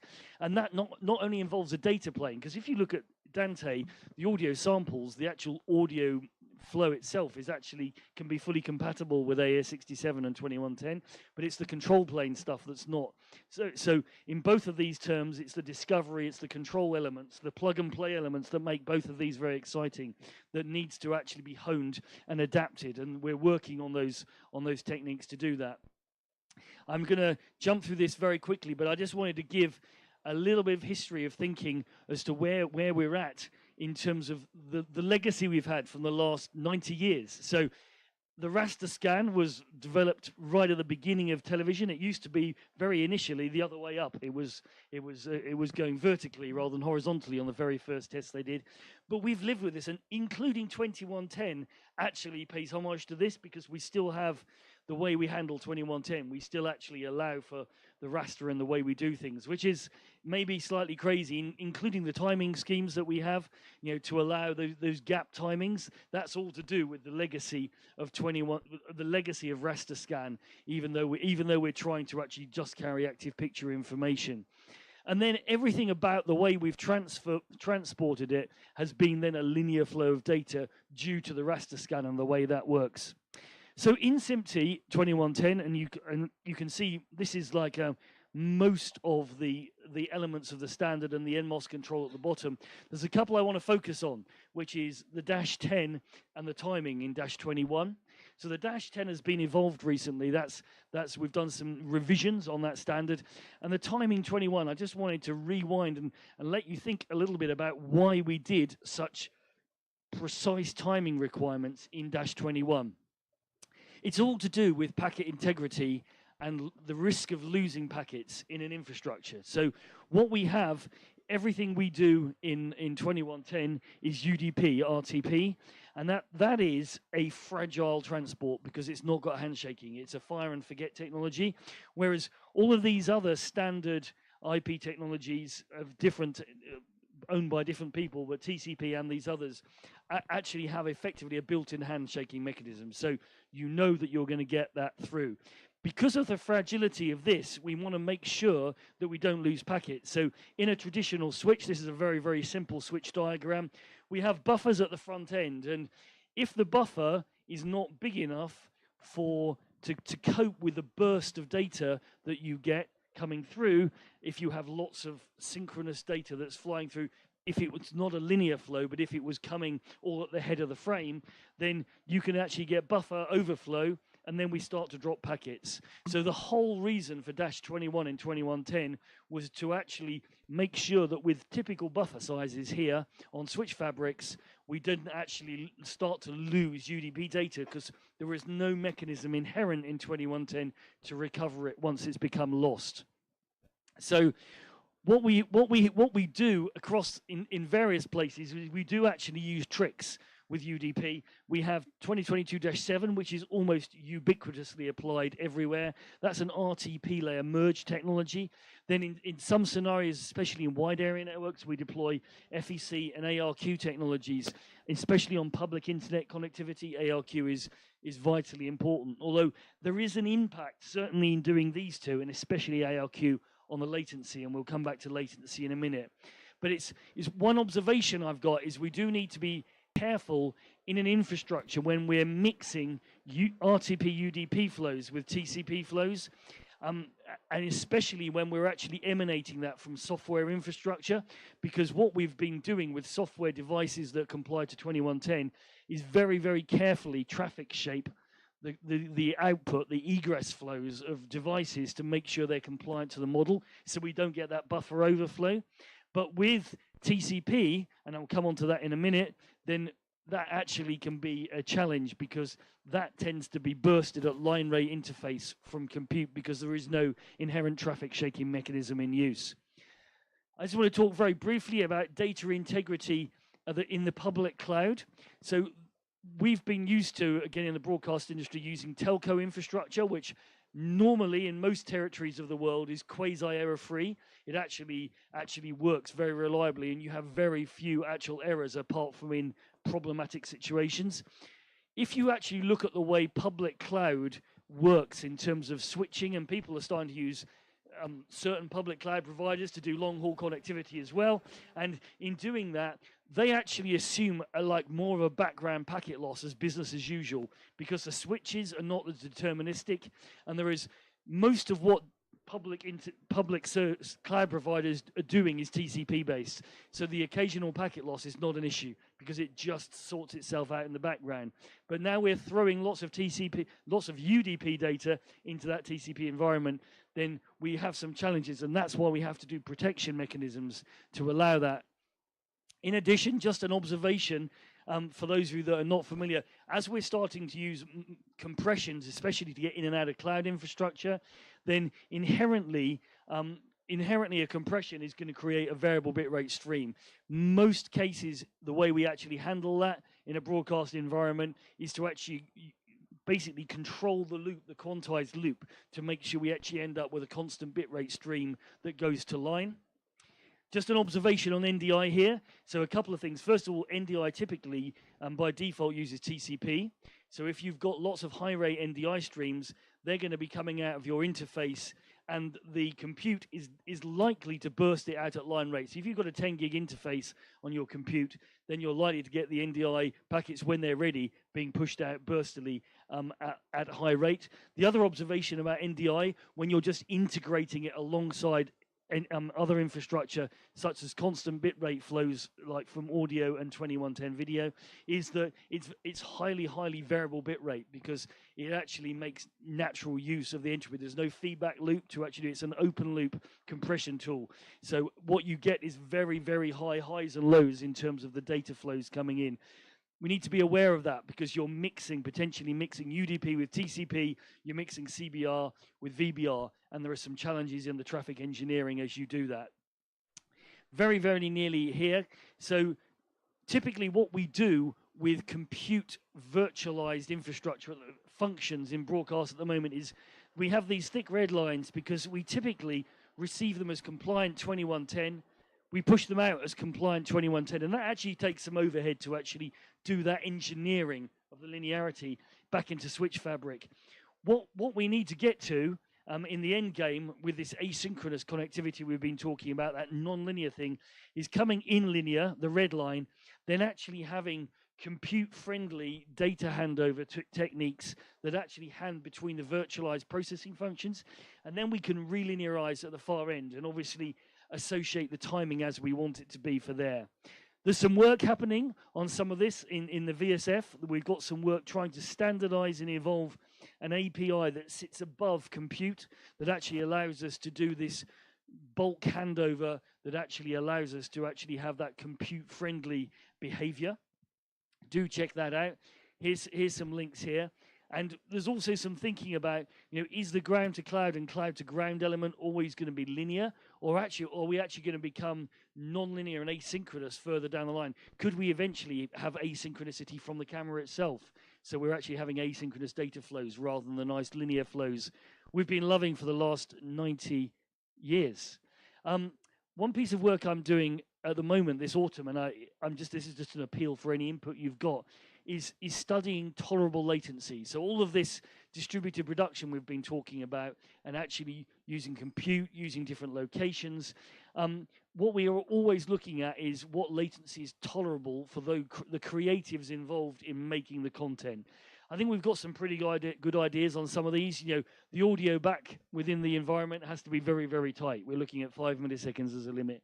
There are some other control loops where maybe we've got a few hundred milliseconds that we can allow. What's the return on tally? If anyone has got any input they'd like to give me on specific experience or specific objective values on some of these, I'm trying to build up a scenario, and obviously it's application dependent scenarios here to create some guides on latency. So do feed into there. So whistle-stop tour of the 3 Ps, distributed reduction, how we actually sit these different production technologies alongside each other. I've only tickled the surface. I'd love to talk to you more if you'd like to, probably once we get off the boat. And so we can have a chat. I'm around. And tomorrow, Monday, is a pretty good day to talk. I'll be on the Sony stand. So do come and see us in Hall 13 if you haven't been there already. Hopefully you're not seasick. Hopefully I've not whistled through that quite too quickly, but hopefully I've triggered some thinking. I'd love to discuss it with you further if you like. So thank you very much, and it just remains for me to say, do come and find me, and I'll buy you or make you a nice cup of tea. Thank you very much.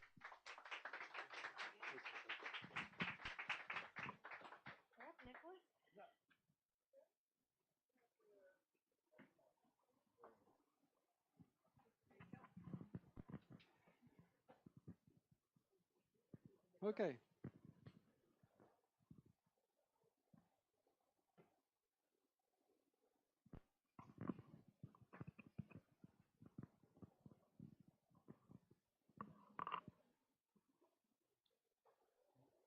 Okay, so thank you, Andy, for the great presentation, and I will continue on the top subject of having different many protocols coexisting on the network, which is more and more called network convergence, and the fact that obviously we would like everything to run on the same network, and the same network being the same layer 2, the same infrastructure, the same layer 3, even if we can afford that. So let's talk about that. And yes, I will. Okay. I can manage everything with one hand. So yeah, I'm signal technologist at Direct Out. I also have my own independent consultant agency. I'm a tester for GATNM, AS67 evangelist, and a tool builder. My name is Nicolas Thurmer. And yeah, so 15 years of media over IP. 15 years of media over IP gives a quite wide heterogeneous ecosystem. You have Ravenna, Dante, SIMT, ST2110, SDVOE, Milan, NDI, AS67, IPMX, and other more. And the problem is that, of course, you cannot settle on one protocol. You will have one protocol for every use case, and on many installations, you will have to deal with multiple protocols. So, for instance, one of my clients has 60 different conference rooms on one campus, and is using Dante for audio. But for video, live feedback is using SDVOE because of the latency, and for streaming is using NDI for conveniency.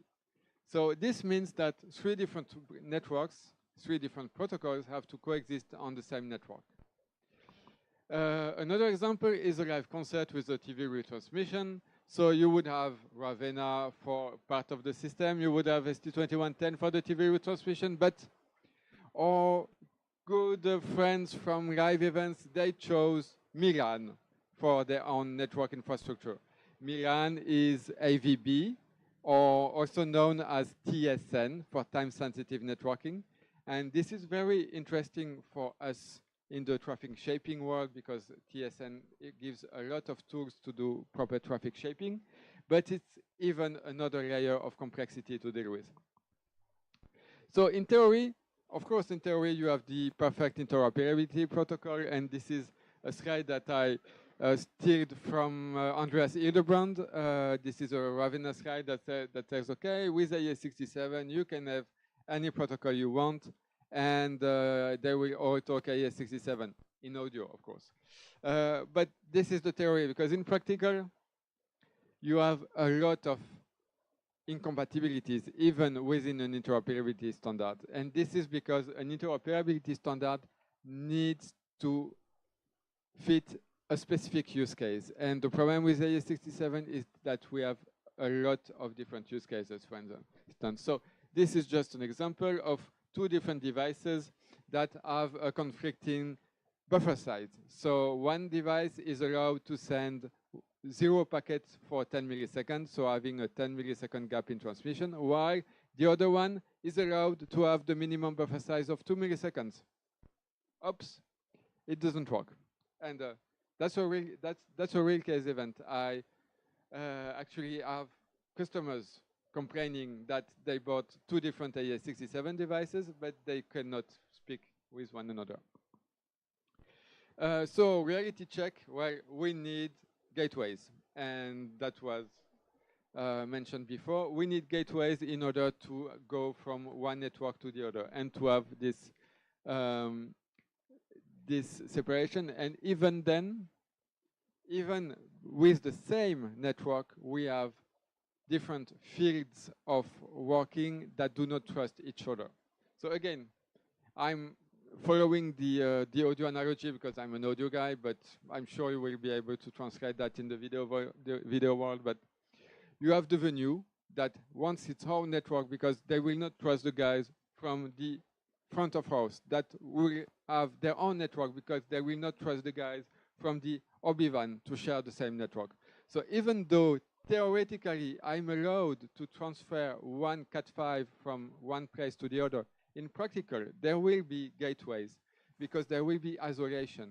There will be trust issues. There will be different requirements in terms of quality of service, in terms of addressing schemes, etc. There will be different technologies, including different switches, incompatible use of clocks, etc. And there will be different people because, well, interoperability amongst people is a whole lot different topic. Okay, so it's not, so the answer is not really interoperability. It first has to begin with coexistence. And I will not do a social parallel with that, but coexistence. So when you look at all those different services you find on the network, you find that for every protocol, they use the same types of services. They all use time. They all use transport. They all use control, and they all use quality of service. And yet they manage. So for the quality of service and the time, it is the most impressive. For the time, they all manage to use a different time protocol that are basically incompatible with one another. PTPv1 is not compatible with PTPv2. For the quality of service, some use no quality of service because they don't need it. Some use DSCP, some use TSN, which is a quality of service that is based on VLAN and traffic shaping again. By the way, very interesting for those ST2110 applications, and I'm sure the IEEE, the SIMT will look into this in the future. But so the problem is the same as the rail program. So if you're European, mostly you know about the rail shenanigans that we have in Europe.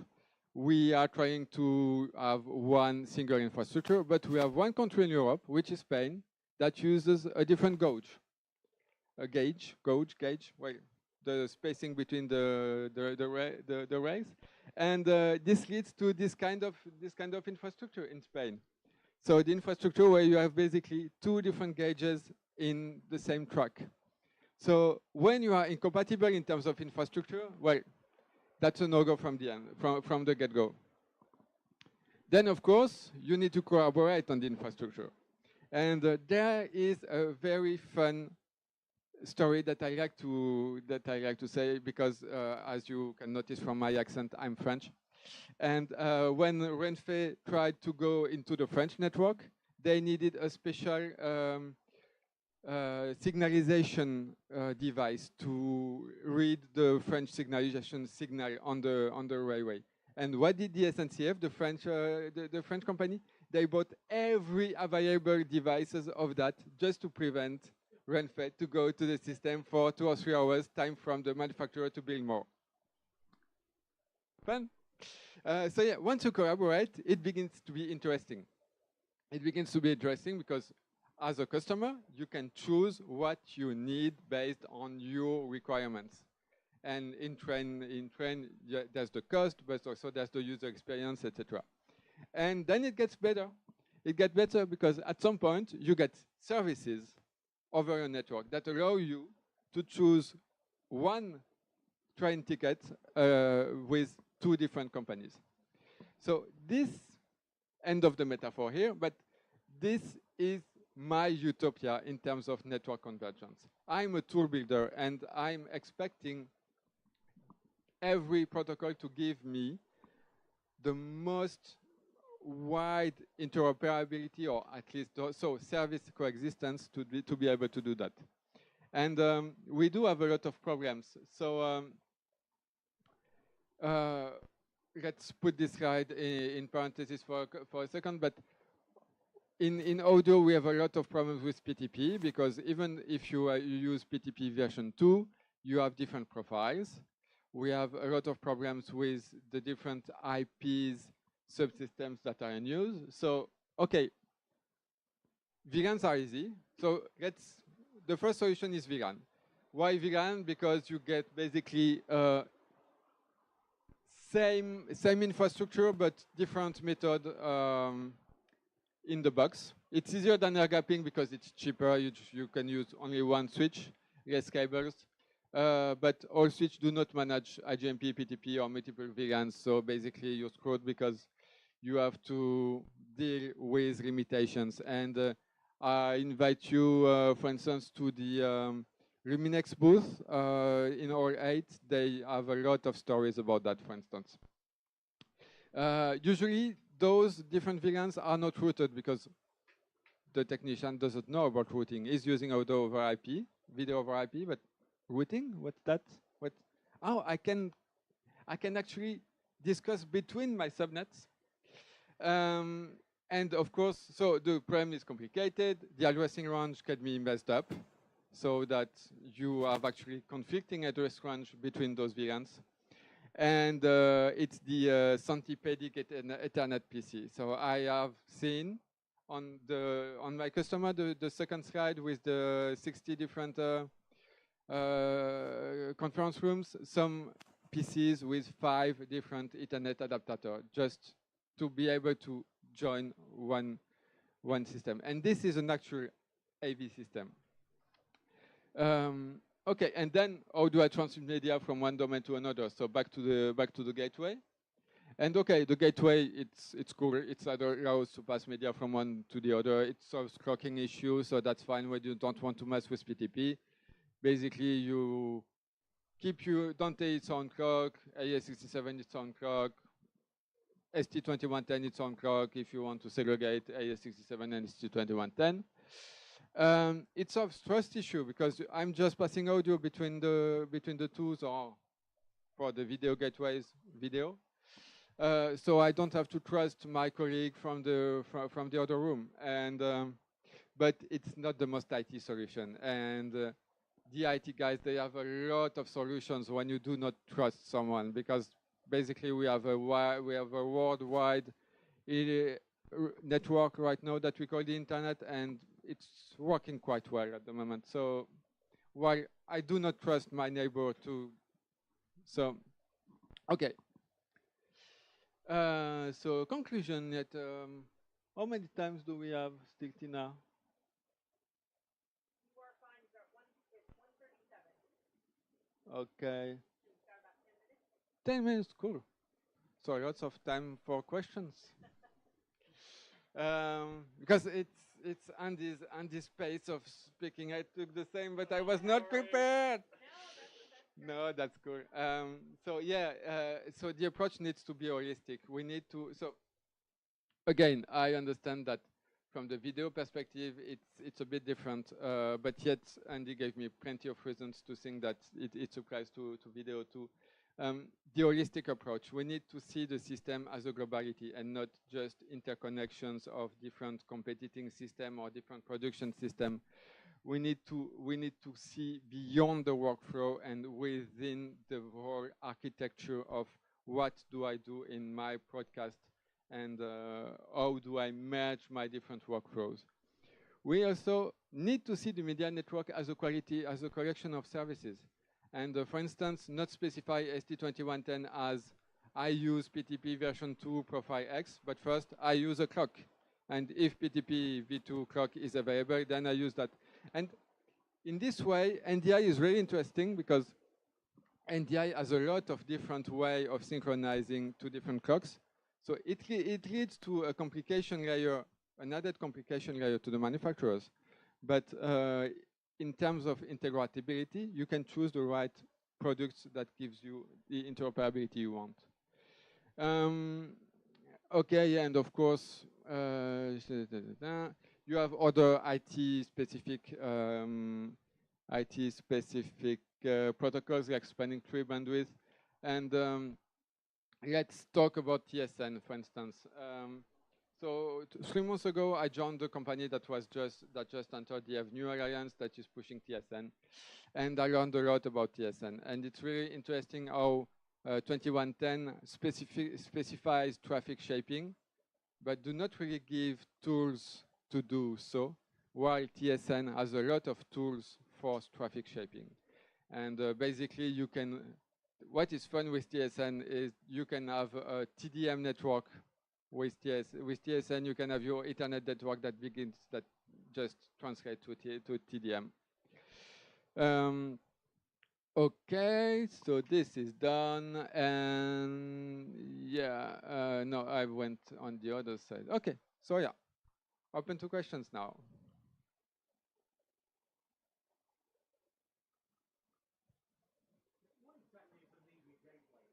What exactly is a media gateway? That's interesting.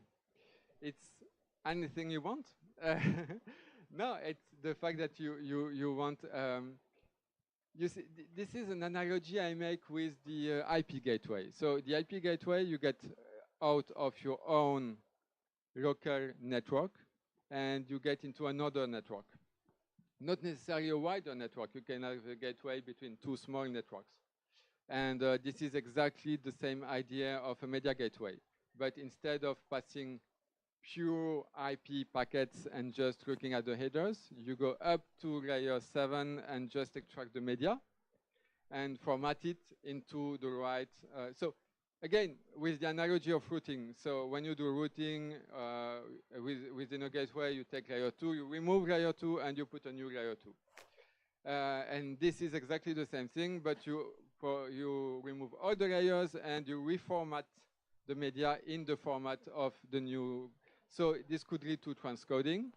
This could lead to changing the clock. So sample rate converting, etc. Another question?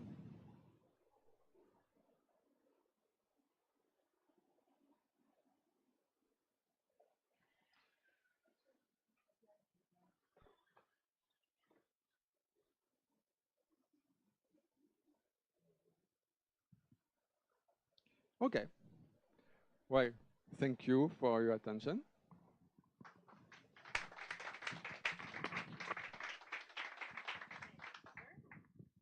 Once again.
This is the after lunch on a boat on a beautiful day.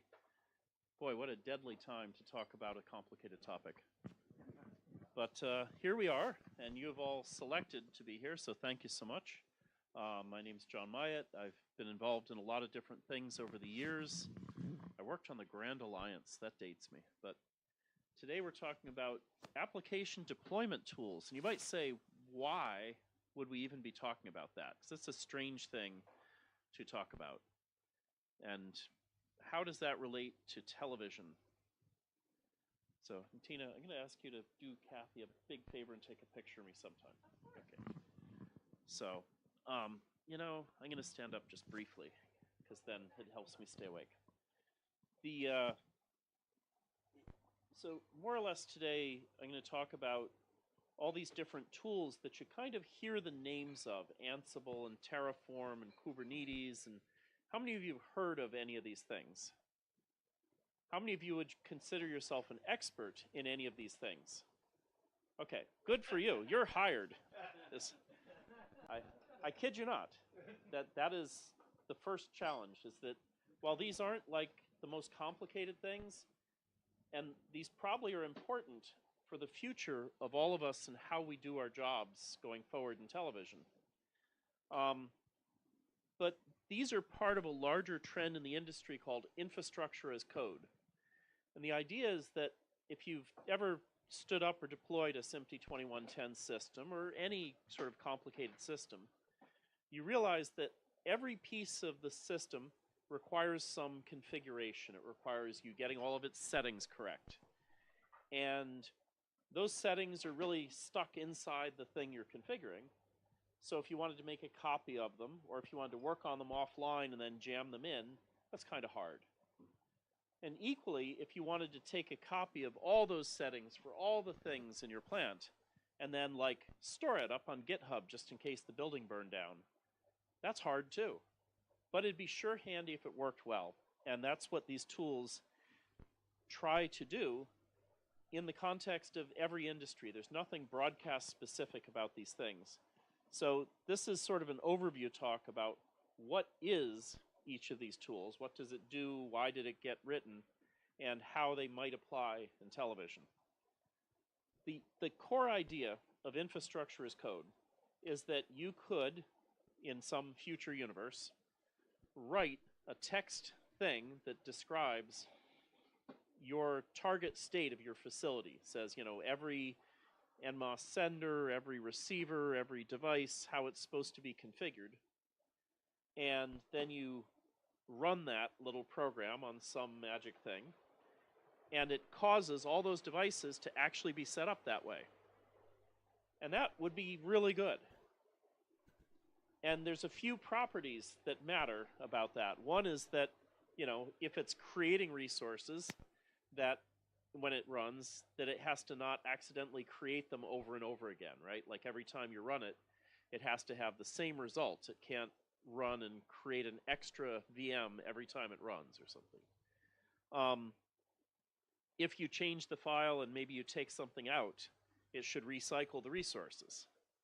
And if you make some small modification and you run it, it should ideally only change the things you changed and not like go reprogram the universe. So the whole notion is that you hope you can make small controlled changes through this mechanism in a way that can be stepped and controlled. That's the idea behind this larger movement called infrastructure as code. So there's some tools that the world has developed, the IT world, nothing to do with television. And we're going to talk about each one: Ansible, Terraform, Kubernetes, CI/CD. Anybody know what CI/CD stands for? Okay, it's continuous development, yes, which is sort of the summary of what we're talking about here: continuous integration and continuous deployment, I think sometimes people say. And then there's a related topic called the single source of truth, which is where do you store configuration information that everybody can point at and say, is this, you know, how do I make the system match that, or how do I make that match the system, and which direction does truth go? So first I want to mention Ansible. So Ansible Nice big logo. There used to be a book about that. Ansible is primarily is an automation tool, but it also does some provisioning, where provisioning is, configuring settings. So Ansible, everything it does is kind of organized around the idea of automating a process, meaning it's driven by, if I see this, I do this kind of logic. So Ansible's designed that you can build, change, revise infrastructure from a file, just like we said, that you can, Ansible's built around a thing called a playbook. So a playbook is a list of plays. The plays each have some actions. There's just, you got to have a vocabulary to describe things. But basically, what Ansible's used for all the time is spinning up and configuring virtual machines and instances. And so a lot of its built-in capabilities are built around that, around being able to spin up virtual machines, spin up instances of computing. But you could, in principle, do anything with Ansible. It's sort of open and flexible. One of the biggest uses of Ansible right now, other than turning up VMs, is anybody here turned up an Arista network in the last couple of years? So Arista has made huge use of Ansible as a configuration language, where you can go in Ansible and say, I'm going to have these VLANs, and here's the switches, and it goes kaboom, and it builds out the configuration for all those switches. It's really quite handy. And it's a good example of using Ansible to do a powerful thing. So Ansible, like I say, it's an automation tool that knows how to automate configuring, among other things. And do you need to write all these plugins yourself? Well, hopefully not. And one of the great things about Ansible is there's a great big variety of, pre-built, what Ansible calls collections. A collection is a collection of plays that you could put in your playbook.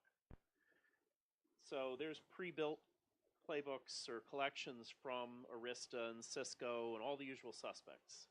And as a vendor, that's what our intent is also, to work on a playbook for your collection for our products, to say, okay, how can we put those in so that we can use Ansible to configure equipment? But very wide set of support in the wild. Obviously, it's all kind of there on GitHub. You can download it, which is good and bad, because that means you also have to check whether it works for you. So you might have also heard of a thing called Terraform. Terraform from HashiCorp. Who's HashiCorp? Don't dig too deep. Terraform is the other way around. It's a provisioning tool that does some automation. And remember, Ansible was an automation tool that does some provisioning. And it's key to understanding them, that what is their first focus and what is their maybe I do that too. So Terraform, its goal, again, was to build, change, and revise infrastructure by defining it in a file. That's what we all hope to do. But it uses completely different words. So it talks about providers and resources and infrastructure objects. And basically, the key thing in both these languages is to understand this concept of idempotency. And there's a word that was on the spelling test in 10th grade. Idempotency is the idea that if I run these instructions, I get a result. If I run them again, I get the same result every time. And particularly if I then run some different instructions, I get some other result. I don't like that result. I go back and run this version of the instructions again, and I get that old result again, reliably. Because that's what you want to do, right? You want to be able to roll forward to the new set of instructions, say, oh, that worked, great, or say, oh, that, and then you roll back and you get the old one to work properly. One way or the other, you have to get, if it doesn't achieve that, then you'll never use it again. So that idempotency is a big difference between Terraform and Ansible and how they achieve it. Terraform, they've built the whole design of the thing around ensuring that idempotency by making it super constrained in how you describe things. Whereas Ansible is a little more like, you should keep idempotency in mind as you write your collection and be very careful. It's advice, not rules. But there's always a downside too. There's a reasonable number of third-party plugins for Terraform, but not nearly as many as Ansible. Ansible seems to be the where the tide of the industry really is on the IT side. It's certainly, certainly the one that we're looking at, and it's the one Arista bet on, it's the one Cisco bet on. But that's the general sort of overview of both of them. Now, you might have heard of Kubernetes. Kubernetes is like a whole nother, funny word. So Kubernetes is, again, the idea that you build, change, revise the application state, in this case, by defining it in a file. That's like the whole theme here. But Kubernetes has its own entire vocabulary where they talk about objects and deploying, and it's built around the idea of a cluster of computing. It's very computing centric. So if you're deploying an application into a Kubernetes cluster, Kubernetes is all about that. Some people have tried to use its control architecture to do other things, and the further afield you get, the more harder you're working against it to do those things. But it is something I hear people try. Oh, I'm going to use Kubernetes to do, like, program my car. It's like, really, why would you do that? Like, yes, you could, but just doesn't make any sense. So of those three, Ansible seems to be the one that's getting the momentum of the industry in terms of using it as an engine to configure and deploy stuff. Now, I want to go back to these two terms, immutability and idempotency, because they each have a really important meaning that you have to keep in mind and strive for. Immutability is a hard one, right? Because it says when you create something, it has some identifier that doesn't change. If any of you have worked with NMOS, so NMOS has all these GUIDs, and you think, oh, a GUID is an identity. Are GUIDs immutable? Well, they're meant to be. That's what the I in GUID stands for, is immutable, globally unique, immutable identifier or something. So if you, for example, spin up a virtual machine that does something, and maybe it has NMOS senders and receivers, those will have GUIDs. If you use the same instructions and spin up another virtual machine, will it have the same GUIDs or different GUIDs? Well, is it the same VM doing the same thing? Is it a copy of it doing a second thing? Like, you have to get this right, because I've seen this just be incredibly problematic, where people will say, oh, well, I spin it up and I assign a random ID and that's my ID. But the whole architecture of most control systems requires that these immutable identifiers be the same for the same thing time after time. So if I'm spinning up the first playout instance, it better have the same GUIDs every time. If I tear it down and spin it up again, it better have the same GUIDs if it's meant to be the same thing. So that immutability of identity and managing that, especially as you start spinning up virtual things, it's where the rubber meets the road. When is a virtual machine not really virtual? Well, when it's running and doing something you care about. And that's when it needs an identity that doesn't change. And the idempotency we talked about, it's when I run the configuration script, does it wind up with the same result no matter what state things were in before? If there's extra stuff, does it turn it off? If there's something missing, does it create it? That's the goal as you create these playbooks and plugins and collections, is to achieve idempotency. And if you can't achieve it, you can't, these systems don't work as well. So CI/CD is a process that we use internally in creating software, and large websites like YouTube or Facebook or something use this generally as part of their deployment mechanism, that developer makes a change, it winds up getting pulled into the build. Like in our case, we make products that run in a rack. So every day, developers make changes, they get pulled into the system, they get built, and then they get deployed into a test system that runs overnight. Test system runs automation scripts that say, hey, do all the features still work like they did yesterday? Did that change break everything? And then by about 10 o'clock the next morning, it pops out a result, and those changes either get committed into everybody else's build, or they get rejected and the developer has to go sort out their business. But this automation cycle of, did the feature work? Did the change work correctly? Somebody checked it. It goes off usually to a human to check that the specific thing that was supposed to be fixed really got fixed. Then it gets deployed into the release and tested as the release. This process, as product developers, we've used it for years. Many like big websites and things use it as a mechanism. They deploy a change to the site to like a staging server, and they go check it and say, okay, does the staging server look right? Does everything work right? And then they say, yes, this is good, and then it gets deployed to the real system. But the automation of these deployments and the automation of the process of, make a change, check it, make it in the bigger system, check it again, that's what continuous integration and continuous deployment is about. The alternative is like when you build build a big waterworks project, and first you dig out the whole canal, and then you make a million things, and then only at the end do you put water in it and see if it actually works. But in these systems, the idea is you make incremental changes, and at each point you check, did this do what I expected? Did this work? So that's continuous integration, continuous delivery, continuous deployment. And each of these charts, I tried to put the, where did I get these pictures? I didn't make these things up. The IT industry has developed these concepts, and we all shamelessly use them or should use them. Now, another thing that comes up all the time, as you start deploying particularly these 2110 systems, there's a million details. There's a million IP addresses and other stuff. Where's the source of truth? Where's the master list? And in every facility, it always winds up being a big spreadsheet, that somebody's got the copy of the spreadsheet that has everything in the system. And that's really unfulfilling and seems wrong, but every system seems to do it that way. What would be a better way? So some very large enterprises now are using tools to track this stuff. And there's two primary tools that are used.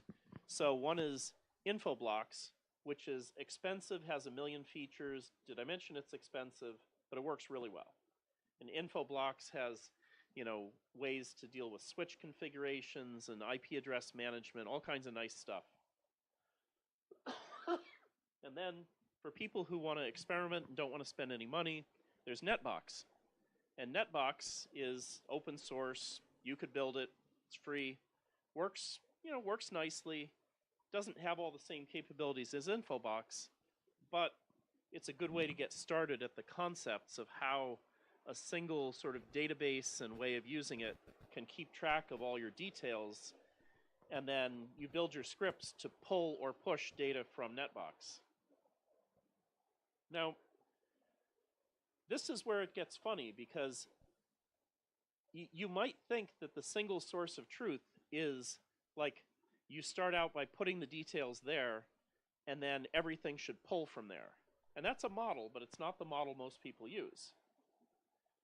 Another model is you say, well, the single source of truth is really a place that truth collects. So if, say, a DHCP server assigns an address, that would get propagated up to the Netbox or Infoblox. And that seems to be more the model, that people use these systems not as a source of truth, like the name might imply, but more like a destination of truth, a collecting point for the state of the system. And honestly, I've seen deployments where people use it both ways, and that's really scary, because you have some data in it is trustworthy, some data in it is accurate, but not trustworthy, and some data in it is, is both, is actually correct and you can count on it. And there's no right answer. It's really very situational on specifics of your deployment. I wish I could just tell people, oh, just do this, it's awesome. But the reality is you have to think through how your workflow works. If you're adding a device or building a system or adding one incremental change to a system, how do you know what you're adding it to? And IP addresses are especially vexing, because there's DHCP, which is great. When you plug your laptop in a hotel, DHCP assigns you an address. You don't even think about it, right? It just works. And you would think in these television environments, we would use DHCP. You plug in stuff, it gets addresses, it's all awesome. But there's incredible resistance. Everybody seems to keep their own spreadsheet and want to have a spreadsheet of all their addresses. Well, nicely, DHCP integrates with these info blocks and net blocks and at least tells you what addresses it allocated. But even then, there's like resistance to using these tools. And I think it's just the old school broadcaster mentality of, I want to have a list, and it's my list, and I picked the address. I don't want the DHCP server picking an address. There's also always a fear that if you make this stuff too codependent, that, you know, lightning strikes outside, your transfer switch fails, the whole facility powers down. As it crawls back to life, suppose the DHCP server isn't up when things start coming up, and maybe it comes up later. Oh, you got a big disaster on your hands is what happens then, because nothing gets an address, and they come up and they start assigning random addresses, and all kinds of terrible stuff happens. So that's another reason why I don't see everybody just jumping into using DHCP for everything. Appealing as it is, there's also a downside. You know, think about an OB truck where powering up is like a daily event, right?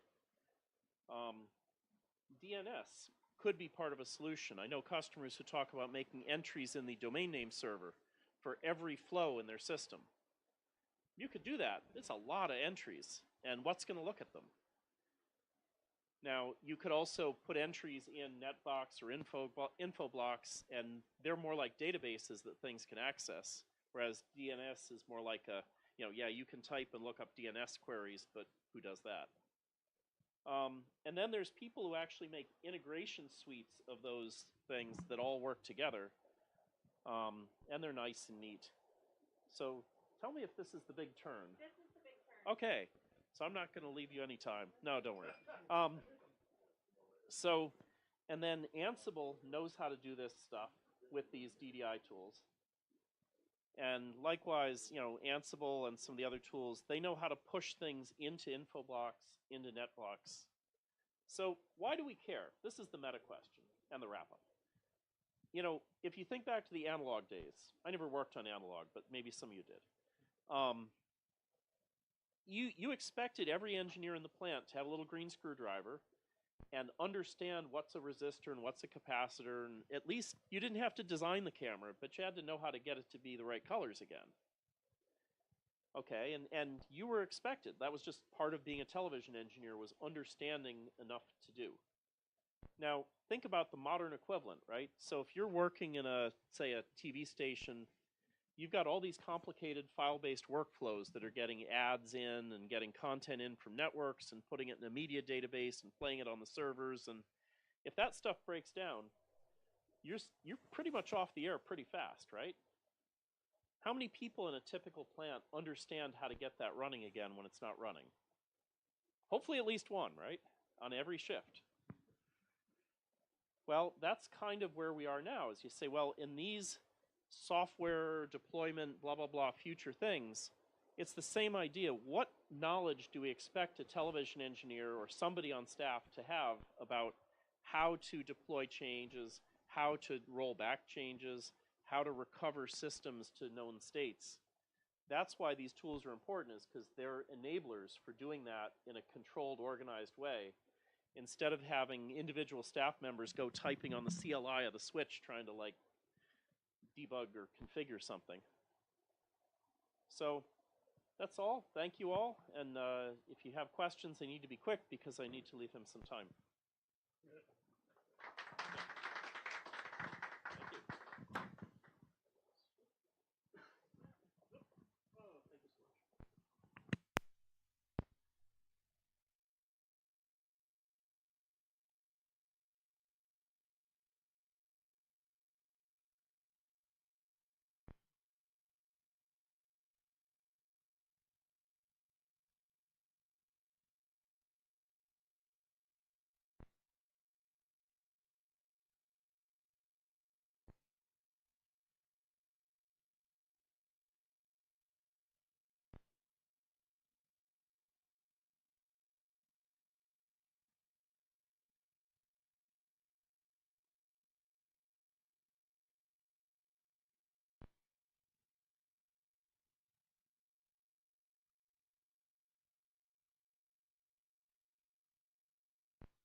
check.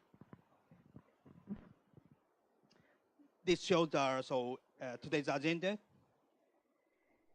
And let me introduce myself a little bit more. And so I worked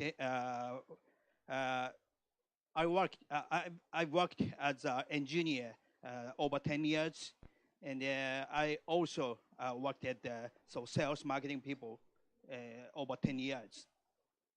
And then now recently I focus on the education to increase MOIP network engineers. So because especially in Japan, there lack of one of the issue is a lack of the MOIP engineer. Media over IP. So I mean the SD21 tape based network. And so I have my own company, and and then now targeting area is IP network infrastructure and AI interpretation and translation. So recently, all about the AI, right? So even me, no exception. So and I've designed a lot of commercial MOIP network for broadcasting so far. And the goal of this presentation, so first, target audience is MOIP intermediate network managers, architects, and engineers. So anybody had experience with design MOIP network? Okay. Yeah. Not IP, MOIP, SD21 tape based, as using the multicast technology. But yeah, I know you have a lot of experts. Okay, so don't worry about it. So you can follow my Twitter, so recently X, and so it provides basic information about the MOIP network, and so you can also watch a YouTube video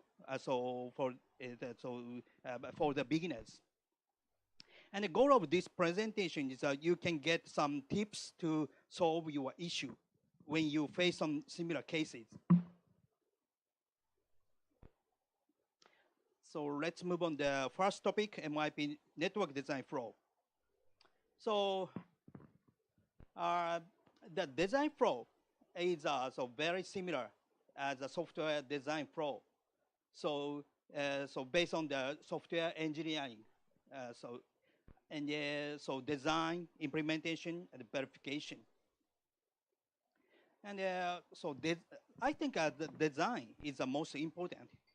So because the good design makes good high quality of the network, and bad design makes lots of trouble, right? And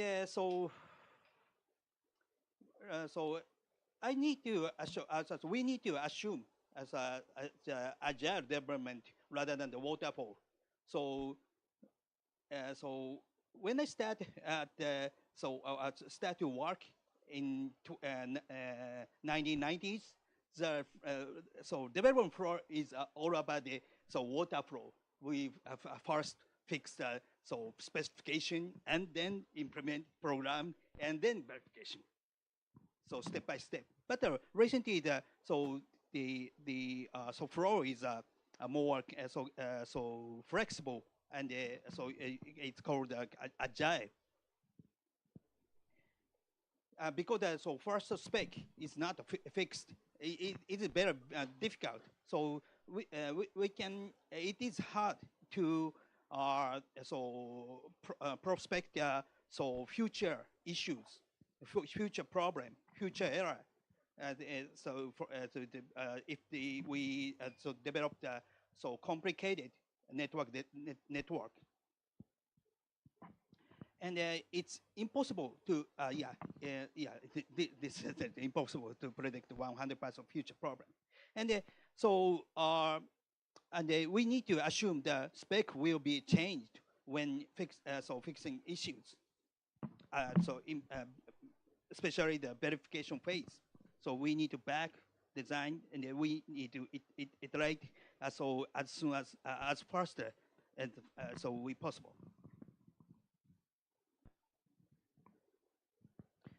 And this slide shows very busy, and so we can see the previous presentation on YouTube, and so one of the things is so different from the SDI based network. We need to consider about not only the physical network design but also the logical design, and so bottom up design. Verifying the feasibility of the specs, specific functionality with minimal network configuration is likely to result in faster design verification convergence. And this showed one of the example of the MOIP network. Very simple, and lot of video, audio, intercom, devices is connected with switches, and switches are composed of those based on the spine leaf network architectures. And ST2110 ST2059 PTP is deployed, and with boundary crack and best master clock algorithm. And the network is composed of the amber and blue redundant network, and also separated media and control plane is separated logically or physically. And then next topic is the design for extensibility. So John explained netbox, IP address management. But currently we I also love the list the yeah, spreadsheet, Excel sheet. So now I also manage with the Excel sheet, and assign the specific IP address to each node. And when we assign when I assign the IP address, first I make a IP addressing guideline for the customer, and then allocate the IP address to the each nodes and the switches. So because the facility might be enhanced and extended when business grows, and so the management of IP addressing and IP address allocation will be very important. So maybe in the near future we can use netbox, right? I'm not sure. And this is one of the example of the IP addressing guideline. So we use IPv version 4 private address, and assign the class C addresses to the to manage the control port of each nodes. And in this case, third octet to identify the which facility. One is for the Studio A, 2 and 3 for the Studio B, and similar the other private address assigned to the media nodes, media ports for the media nodes, and also the network switches. And multicast address is assigned to the such rules.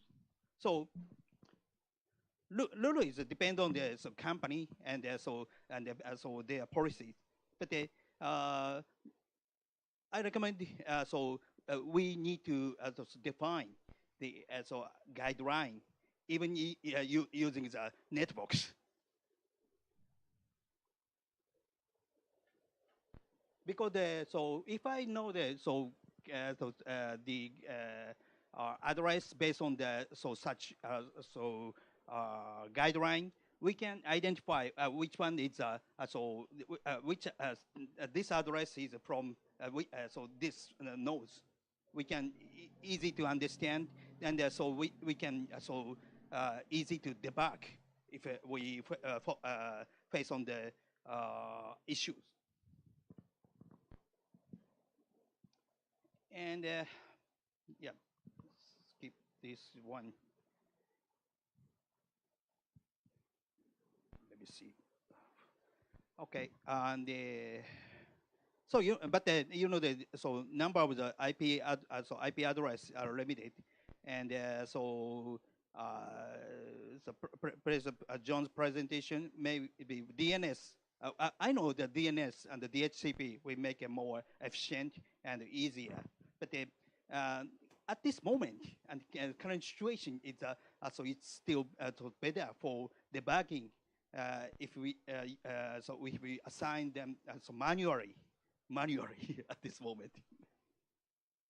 And ideally, the broadcasters and MIP network will be the best to design from scratch.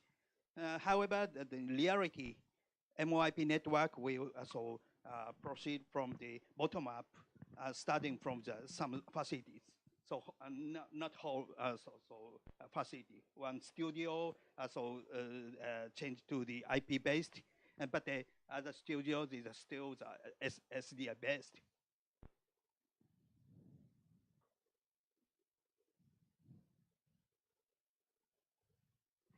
And one of the tips is do not assign the /30 subnet address too packed. So we can assign the kind of that packed addresses no reserved without reserved area. But I recommend you if you assign the IP address,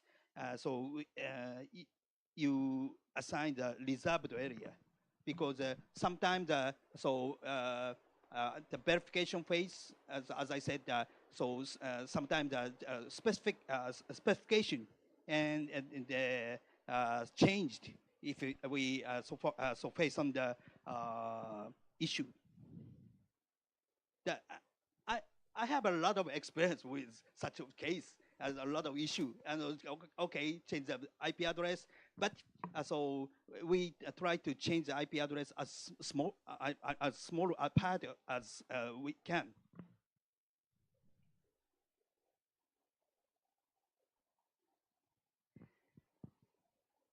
This slide showed and one more tip says assign similar devices to nearby address areas. Such cases, a camera assigned to the such 10.1.2 10.2, and one more camera is the 6 and the 10. So nearby address, and if sometimes issue happened, we can change to such address area. I will talk about the next slide, and create an area using power of 2 of 4th octet IP address, and assign the addresses to each equipment, assuming netmax /30.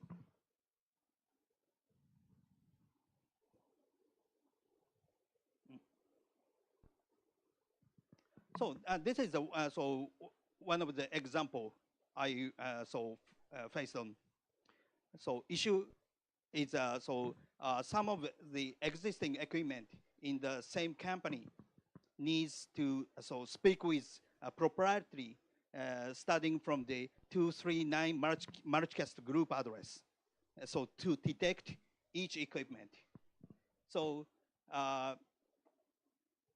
this is out of the range of the 2110 specification, but some of the equipment still remained such as the auto detection protocol. So one of the solution is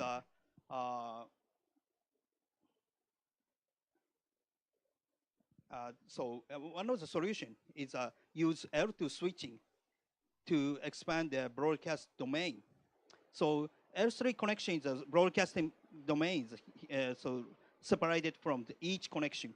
But L2 switch is broadcast domain is expand to the all of the cameras.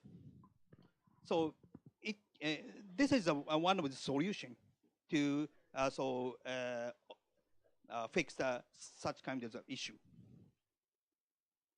And the next topic is the design for the debuggability. Oh, I have. Oh, okay. I need to very fast. Okay, and so debuggability in verification phase. So debugging and monitoring environment. When developing media over IP network can increase productivity and certain turnaround time. It's important to use SMP or logging to detect errors after the design. But to build a highly reliable network, it's more important to improve the quality during design and development.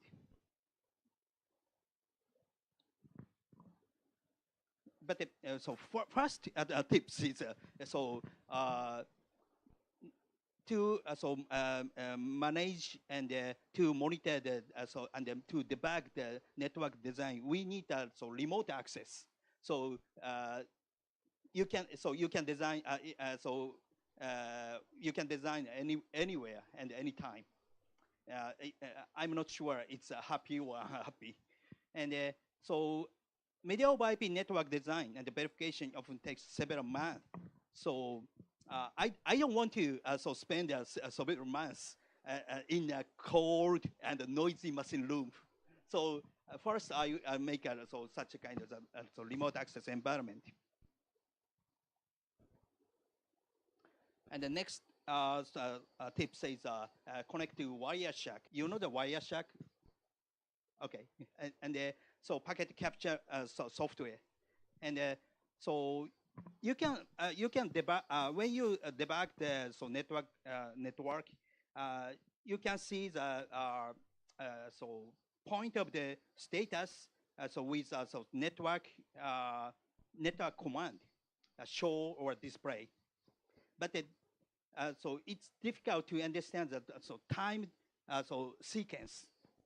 So Wireshark is one of the way to show the time sequence to debug in case of the Marchcast stream don't work.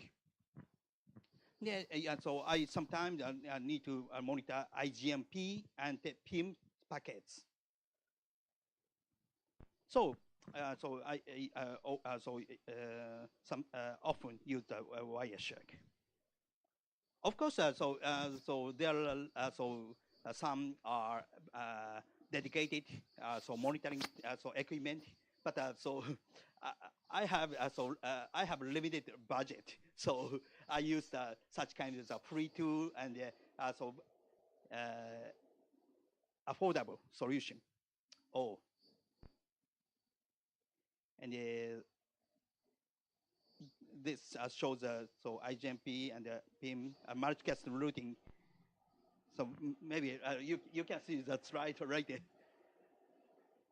And because so sometimes so pin packet is not so issued from the so router, so we need to so monitor the so packets by wire check and solve it. Okay, conclusion. So the so presentation so have provided you so MPIB network design flow and the design for extensibility and the design for debuggability. So I hope this help you to build your MOIP network design, and that's it. So see you again next time in Las Vegas. Thank you very much.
Welcome everyone on board. My name is Nora. I'll be the hostess for the next hour, and we're sailing with our skipper Marta. This boat is called Watermannen, waterman in English. It's fully electric, so you're not going to hear a lot. You're probably going to hear the surroundings around you. We've opened up 2 windows because it will get a bit hotter, but if it's too windy, I will close something down. I'm already making some coffee here, and I will make more. But first, the most important thing for me. There's a little screen or big screen here. Behind, we have a toilet. One thing to remember, it is a bit different than a house toilet. It is a bit less strong, so please no toilet paper in the toilet, but in a little bin right next to it. Then everything will run very smoothly. I'm making some coffees here. Can I maybe have a few hands already so that I can already make some? 1, 2, 3, 4, 5, 6, 7, 8, 9, 10. All right. Does anybody maybe want a Heineken 0.0 for a refreshment or some Coca-Cola? All right, 2 Coca-Cola, yes. Okay. Well, I will hand the microphone over to Robbie. Jeremy's going to go first. Here you go.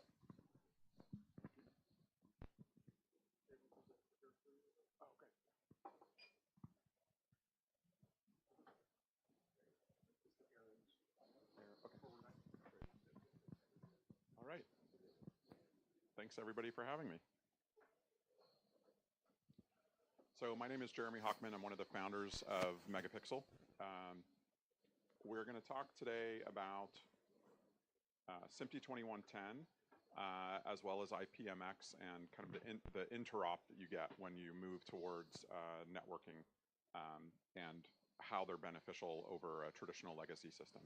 And I'm going to give a little bit of a pictorial history of kind of how we as a company came to be where we are today as well. So we're very heavily involved in virtual production. Virtual production is also used heavily in broadcast now, replacing green screen. And even though this is kind of a new thing for the industry, when you go to trade shows, it's actually something we've been involved with for a very, very long time, close to 2 decades.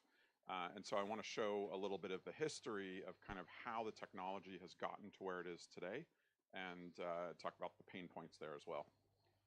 So this is a music video that we worked on back at a previous company for a band called Coldplay. This was a speed of sound video. And we had the notion that we were doing a lot of video playback on some LED fixtures and realized that the illumination on people's faces was really nice and it was engaging and it was dynamic. And so we decided to set up the same fixtures that were used for basically the backdrop eye candy and use them as an illumination device. And so that's these fixtures here. And we were actually able to time code synchronize video playback, and the video pixels were actually driving the LED fixtures. And this is the very first time ever on camera LEDs were driven by video to illuminate a person. Upon the success of this, we were working with a director of photography that typically works on movies as opposed to concerts and things like this. And he was working on a movie called Zodiac with a director named David Fincher. And keep in mind, again, this is in 2005, not 2015. So this is quite a while ago. And we were using, again, the image-based lighting. So this is time code synchronized video playback on LED fixtures. This is what the final shot looked like in the movie. And we were able to dynamically represent the lighting conditions of driving down a street. And this was very, very successful, very challenging as well, though, because at the time, there was a transition happening between film cameras and digital capture. This was actually the very first feature film to ever use a digital camera. It was a Thompson Viper cam. And so the characteristics of capturing LEDs was very, very different on this camera than we had ever experienced with film. And so that challenge was something that was kind of ingrained in us from the very beginning here of being able to perform well. We then went through a series of projects in which we were illuminating now larger objects. So this is a train car for Curious Case of Benjamin Button. This actually won an Oscar for visual effects. And same thing, we were using image-based lighting, video control, time code control to play back the video. As you walk around the show here, you see lots of things that are Unreal Engine and other kind of media engine that are driving all of these kind of fantastic sets. Back then, there was no such thing. It didn't exist. There were no game engines. There were no servers that did these types of environments. And so we actually had to custom write software to drive the LEDs in the way that we needed to. And so, again, very early on, but interesting learning experience as we were putting these things together. We then moved on to more immersive environments. This is a movie called Gravity. This also won a Visual Effects Award. And this was a box that we created. I should mention still at this point, the LEDs were not a high enough resolution to capture in camera and see them in camera. So this was still rotoscoping a person out of the scene, but the LED was used for the lighting environment to be very dynamic and look realistic.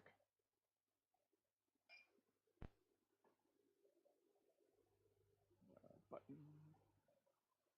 Maybe you can give me a helper arrow. Oh, that meant to you, I think. There we go.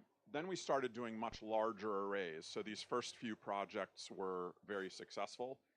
And then directors and producers started trusting the technology, let's say, a little bit more. And so we were able to afford to do much larger systems.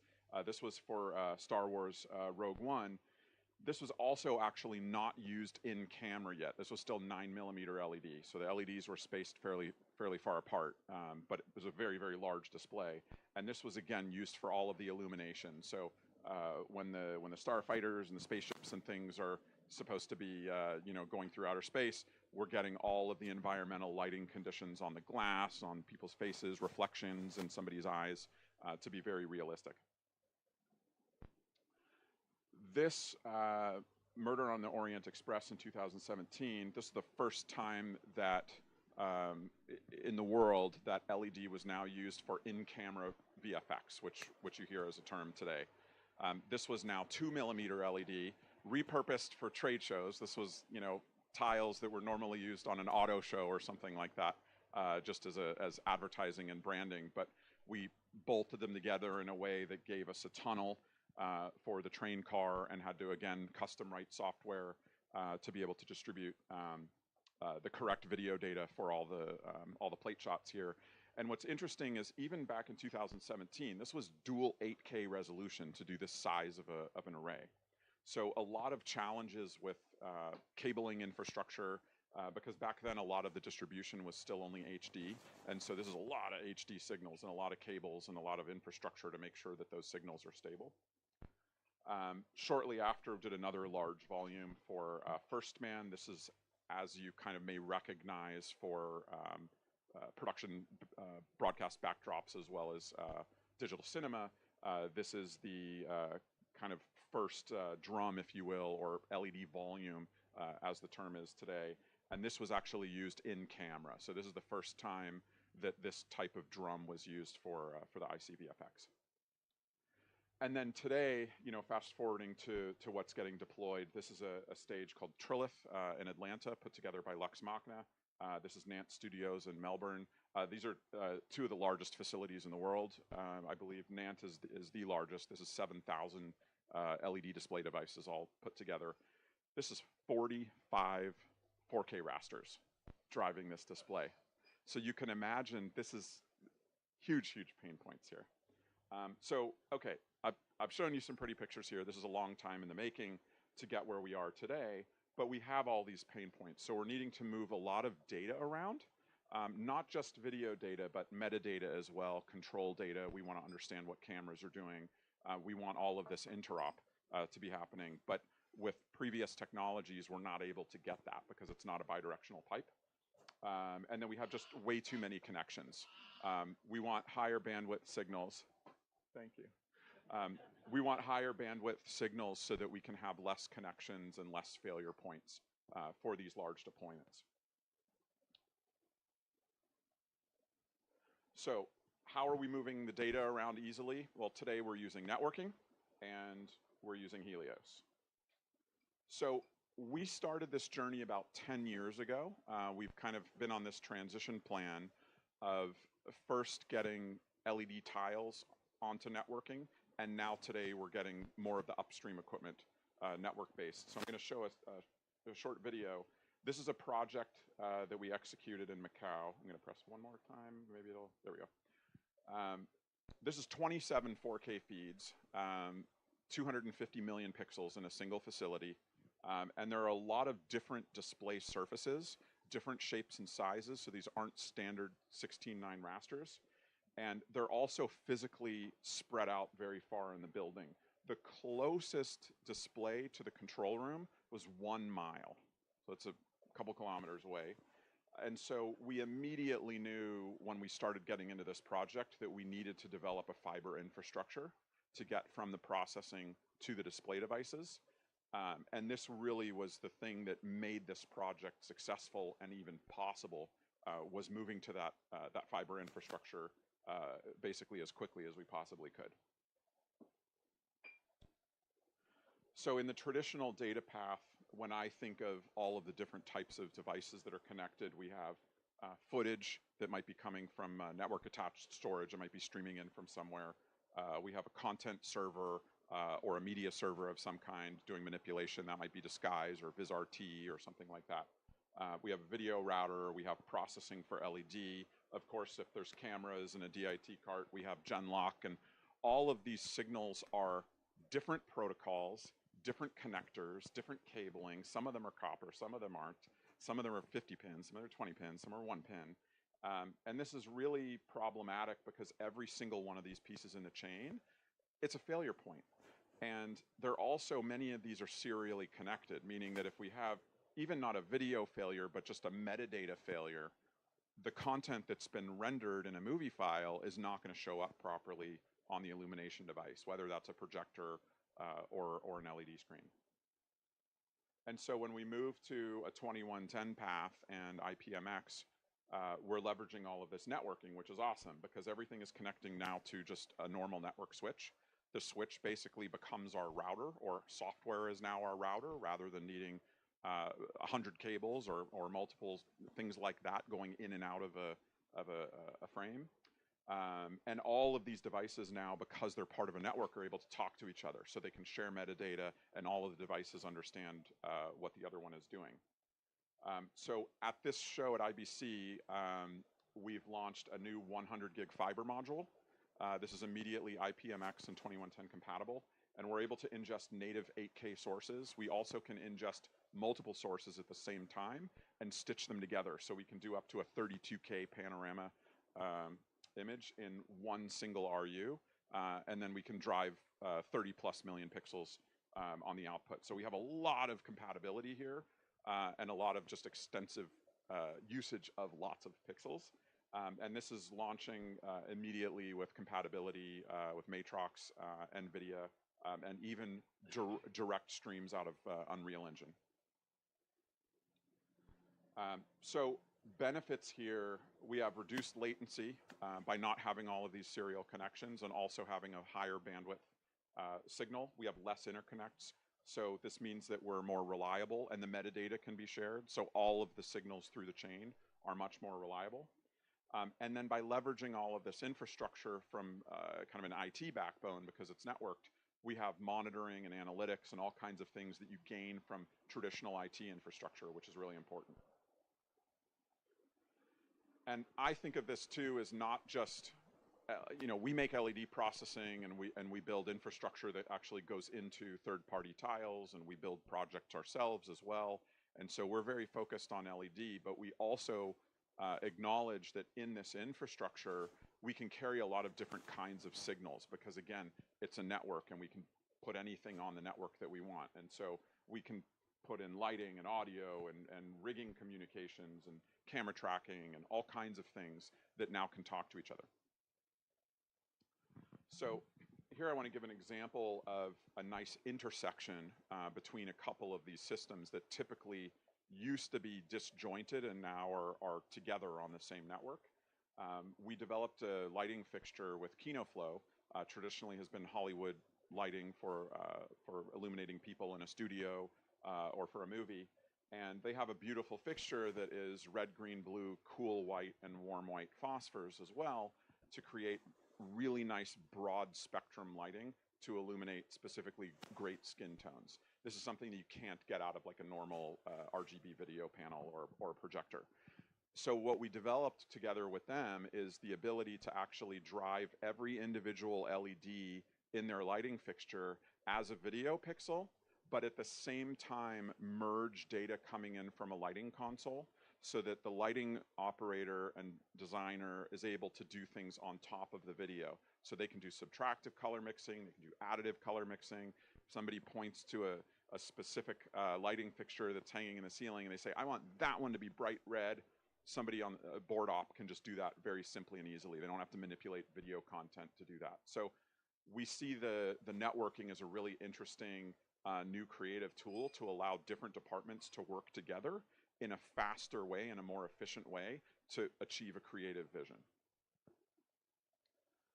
Another very interesting one, this is very far away from broadcast, but I wanted to use it just as an example of kind of a very creative solution leveraging, again, the networking. This is a robot system that we built with a couple partners, Superluminary and Dash. This was a fairly large LED array once it was unmapped and flattened out, but this was 2 robots synchronized, playing back 3-dimensional content and moving in unison. And this would not have been possible if we had disjointed systems and we weren't using networking. This allowed us to run all of these signals across essentially one fiber infrastructure instead of having to have 5 disjointed systems working together. And I don't think this would have worked.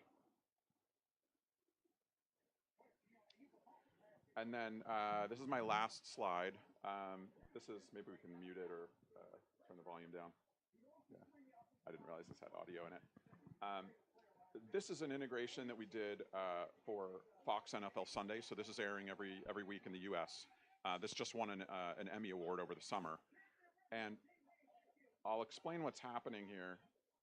This is very interesting. So this is a very, very large virtual production stage with thousands of tiles. Obviously, there's an LED floor, and there's the walls that wrap around as well.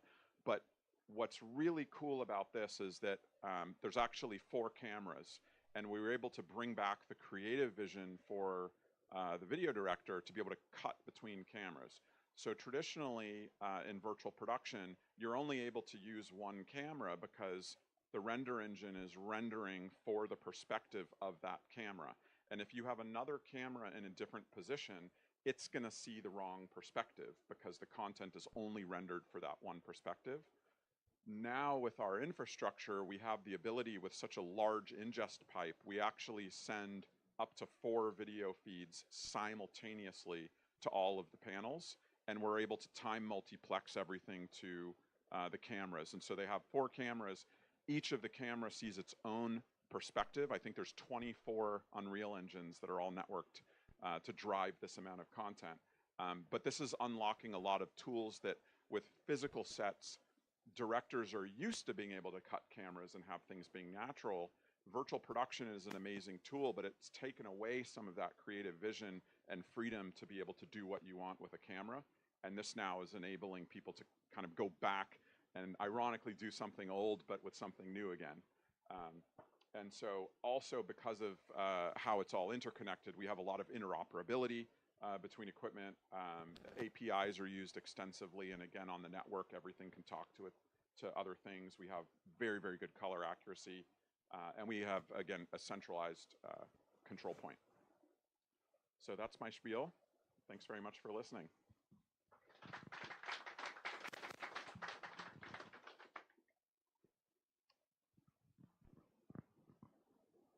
Any questions?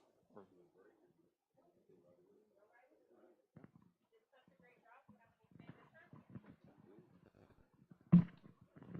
Hello. Well, I don't have a lot of fancy videos, so I hope not to bore you in comparison. So my name is Robbie Bruce. I'm with Barco. I run our product management division for immersive experiences. IPMX is something I've been working with explain why and some of the benefits. So I'll go through this maybe a little bit out of order, but today if you go AV over IP with SMPTE 2110 in broadcast, it took a little while for those guys to get up and get the studios fully enabled with 2110. The natural progression of that is into all the broadcast-like scenarios. So it's not a studio, but it might be an enterprise, or it might be in a live event, in a concert. You still have the same sort of a broadcast production workflow, but it's you know, when you're in an enterprise, you want a little more flexibility. If you're touring, you still want to be a single connection. That's you bring it down and tear it up and tear it down. The other part was for mostly in fixed installation.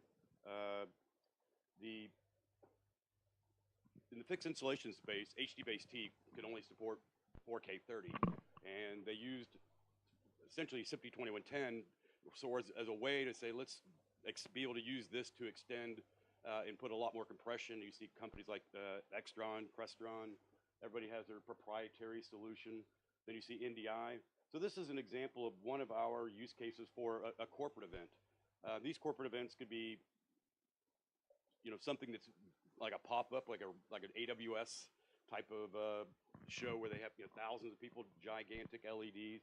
But it also could be in a company, a corporate, an enterprise space that also has the same needs, maybe a little bit smaller, but it's more operational, and they have to do it over and over and over for, you know, it has to be operational 24, you know, every day of the week.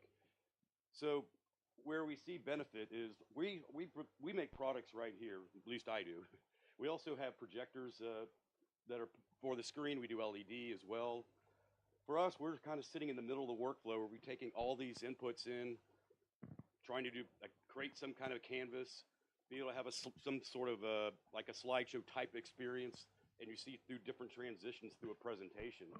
So we bring in SDI cameras, we take out, you know, we take SDI in, we do it out, we take HDMI, display port, all these things, and now we'll be trying to go into the remote workflow, which is more common. I will go to that in a minute. But today, all this is in a single space. It's either usually you have a space, you have a closet, and you have a control room. And so all these assets are used specifically for that space. And that creates a little bit of a problem if you're in a corporate environment and let's say you have 10 or 20 of these type of spaces. You're not using that equipment 100% of the time, so utilization of the equipment is not as high as you would expect for that type of investment. But also you want more signals that are coming in and out of that room. So now you're converting, you've got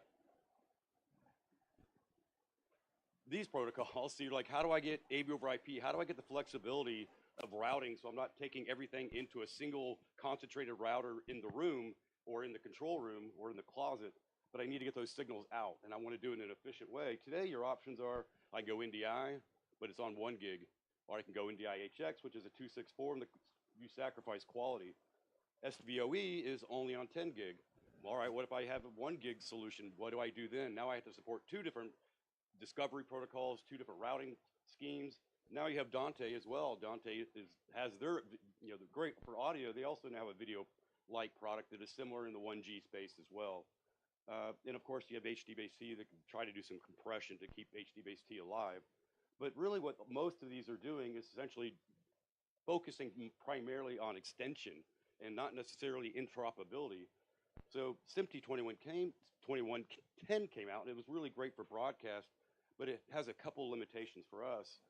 One of them is our screens, the aspect ratios are rarely 16:9 or, you know, and meaning it's based on the LED side, so it's all sort of irregular screen shapes, as well as we care a lot about latency. So if you have a presenter sitting sitting on stage, you have an iMac above them, you want that to be as low latency as possible because it does get distracting if it's more than, you know, 5 frames plus, and every time you go through a hop, you incur about at least a frame of latency at every hop.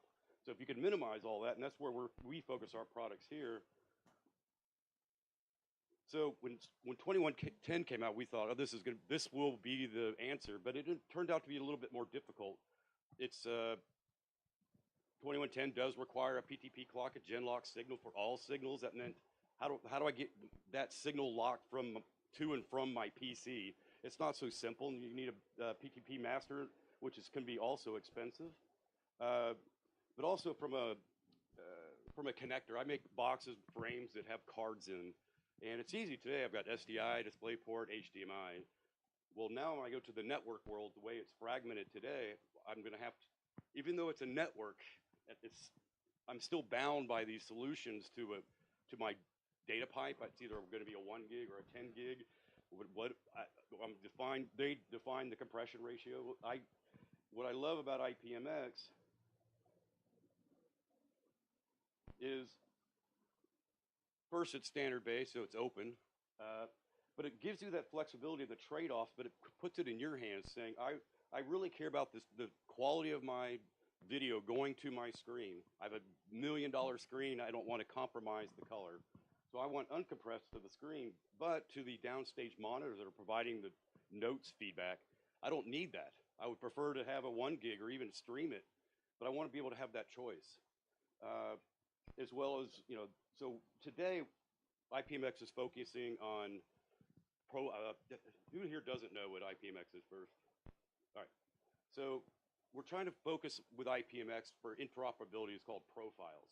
So you'll have a certain number of profiles that can be supported, and profile 1 will always be interoperable with profile 1 type boxes. So you can swap out individual vendors. You're not stuck in a vendor locked, especially in the corporate AV. I think we saw issues with Crestron not being able to deliver this last year, and a lot of customers, they had no choice because their entire infrastructure was Crestron. It's very expensive to move out of that. So in this world, our boxes moving forward will all have 100 gig pipe. Multiples will have probably 100 gig connections to a core router. 100 gig seems to be the sweet spot for us as it relates to mainly from the cost of the switch. It's hard to get a 200 gig backbone on a switch at an affordable price today, but it'll get there eventually. But so what you're going to get is, let's go to this slide.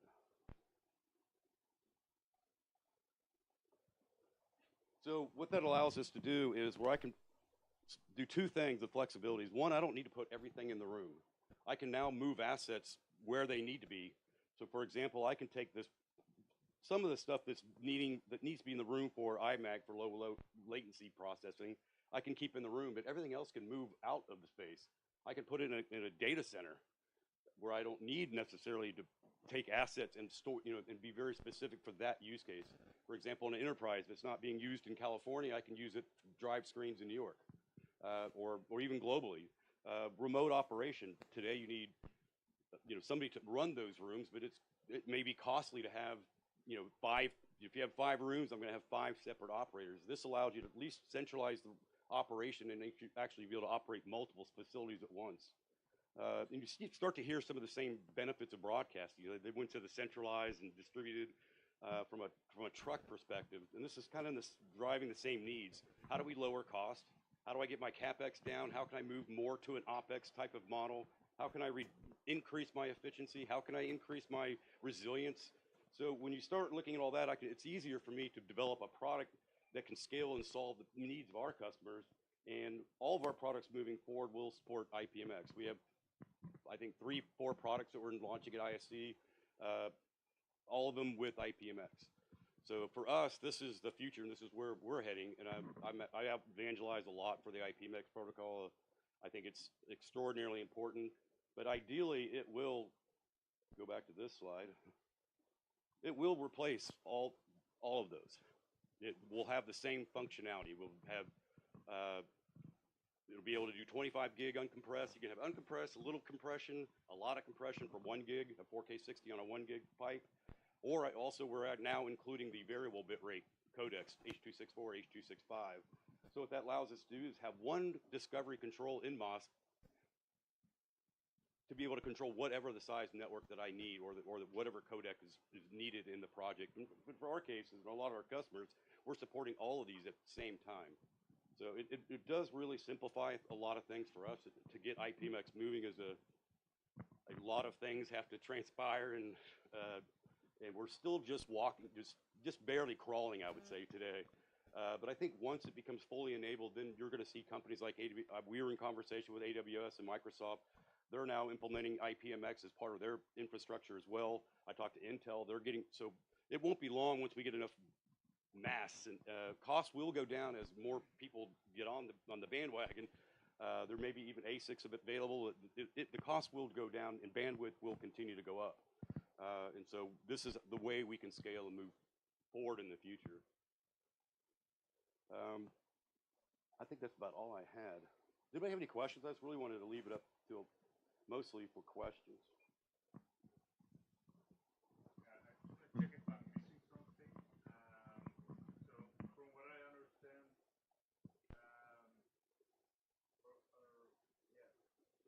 IPMX basically 70, 2110, JPEG, XS, and MMOS. When Yes. I have those things, am I missing something, or is that? Yeah, well, it's really, think about HDMI. So we need HDCP. Okay. You need to be able to support non-SMPTE resolutions. I need to support 8-bit 444, not 422. You know, there's a lot of things that you need that HDMI provides that SDI does not today. Okay. I mean, yes.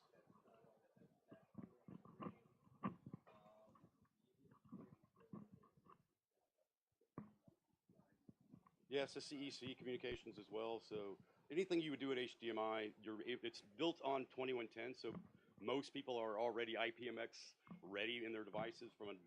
So all it really is adding an additional layer for the compression. I know 2110 also supports the compression, but it also can break interoperability. And that's, to me, is very important that we all stick to the same. JPEG XS is the compression today. I know a lot of people are trying to maybe add new codecs to it, but it's really just, it's HDMI over Ethernet from a practical purpose.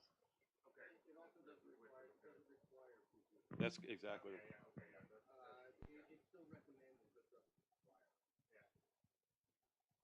Yeah, 2110, if you're not running an NMOS controller and you don't have like a larger infrastructure, it's really, like if you just needed to move one signal to another spot, it's really a pain. There's a lot of things you have to do. And this allows you to like streamline and go so simple as to use two devices like as like a balance set. Or you can go quite complex. Yeah. You can do it as straight up IGMP join and lead. You can program it what IPMP screen you want to capture what attention on the receiver. Yeah, the only downside about that is that the IGMP, it takes time to join and subscribe and leave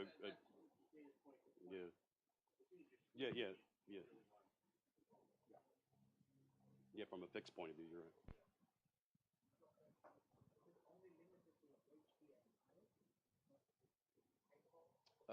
Not today, like the MST part of the DisplayPort's not in there, and from a 8-bit versus 10-bit, it'll do 10-bit. I don't think there's anything defining that it wouldn't.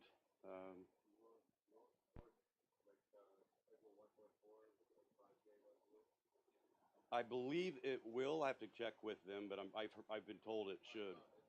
Yeah. Yeah, it's bandwidth constrained rather than raster specific.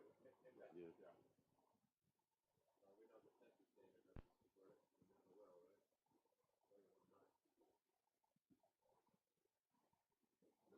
Any other questions? Yeah.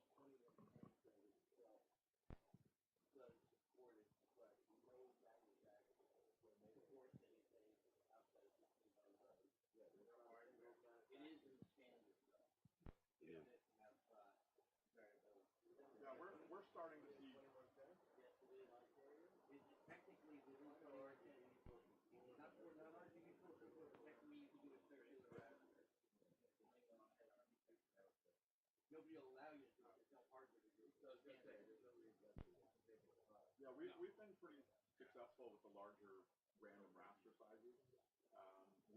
The first test we actually did was from Unreal Engine direct out of a workstation into Helios, and we were ingesting 12K the first time we ever tried it.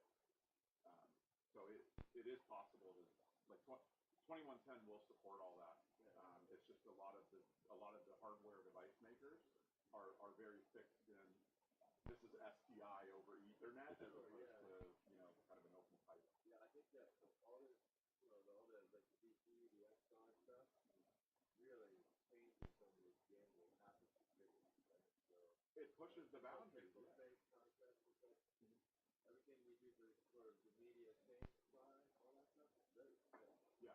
Very great. And all the creative stuff being done. Great. So what you're saying is right now, I feel next to being looked at as a 2% of 2110 in 2 years, and they do it for 2110 as a subset of IPMX. Yeah, that's how I look at it, actually. Yeah. I feel like too in the Pro AV world with HDMI, we have all of these different resolutions and refresh rates and things, a lot of differences. And needed support is like extremely necessary. So with 2110, it's not that. It's more what Matthias is saying. Everybody should be on the same kind of setup, but in Pro AV, you're just not going to get that. So if I can like solve that by giving it that same key exchange and Yes. needed and board and color space, different. Feels like a more natural, easier way to implement that. Yeah. It should be. I mean, it should be as easy as, NDI is probably one of the most or Dante Audio. It seems really straightforward. It's what I always say. It's taking IT to AV people, and then eventually we have to go the other way around and bring AV to IT people. We speak different languages, but it's all now all on the same infrastructure. But the tool sets are. I think the next progression is really what happens and it doesn't work. What do you do?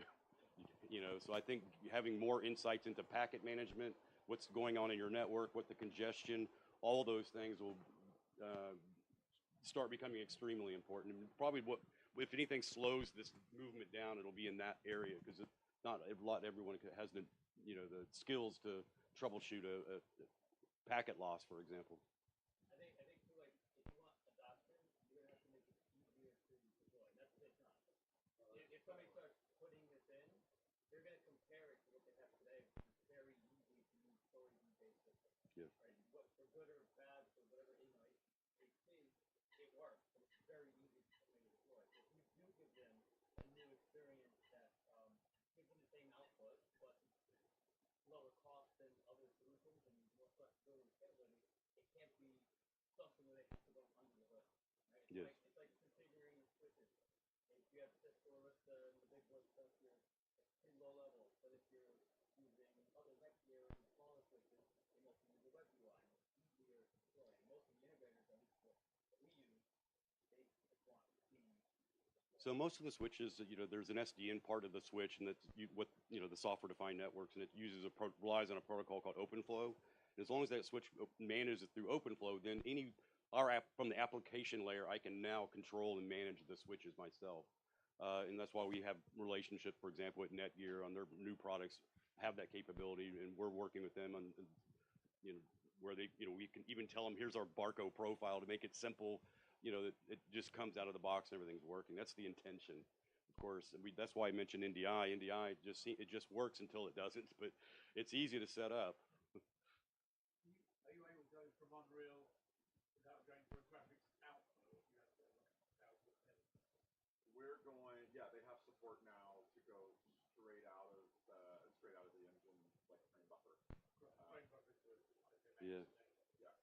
So most of the media servers that we partner with are also moving in this direction, and they'll have, rather than, for example, if you want a native live background on a gigantic LED wall, it might take up eight signals like what you're describing, but now everybody's just putting 100 gig network cards in the PC, and that's becoming the connection to the outward from ingest from my ingest. So the graphics card is creating IPMX, or There's a No, NVIDIA card you can now get. Yeah, so a NIC on the GPU card itself, not having to funnel through PCI. And that's a really great thing that NVIDIA sort of, they bought Mellanox, bridged that gap. So now you start to see the. Going through PCIe, Yeah.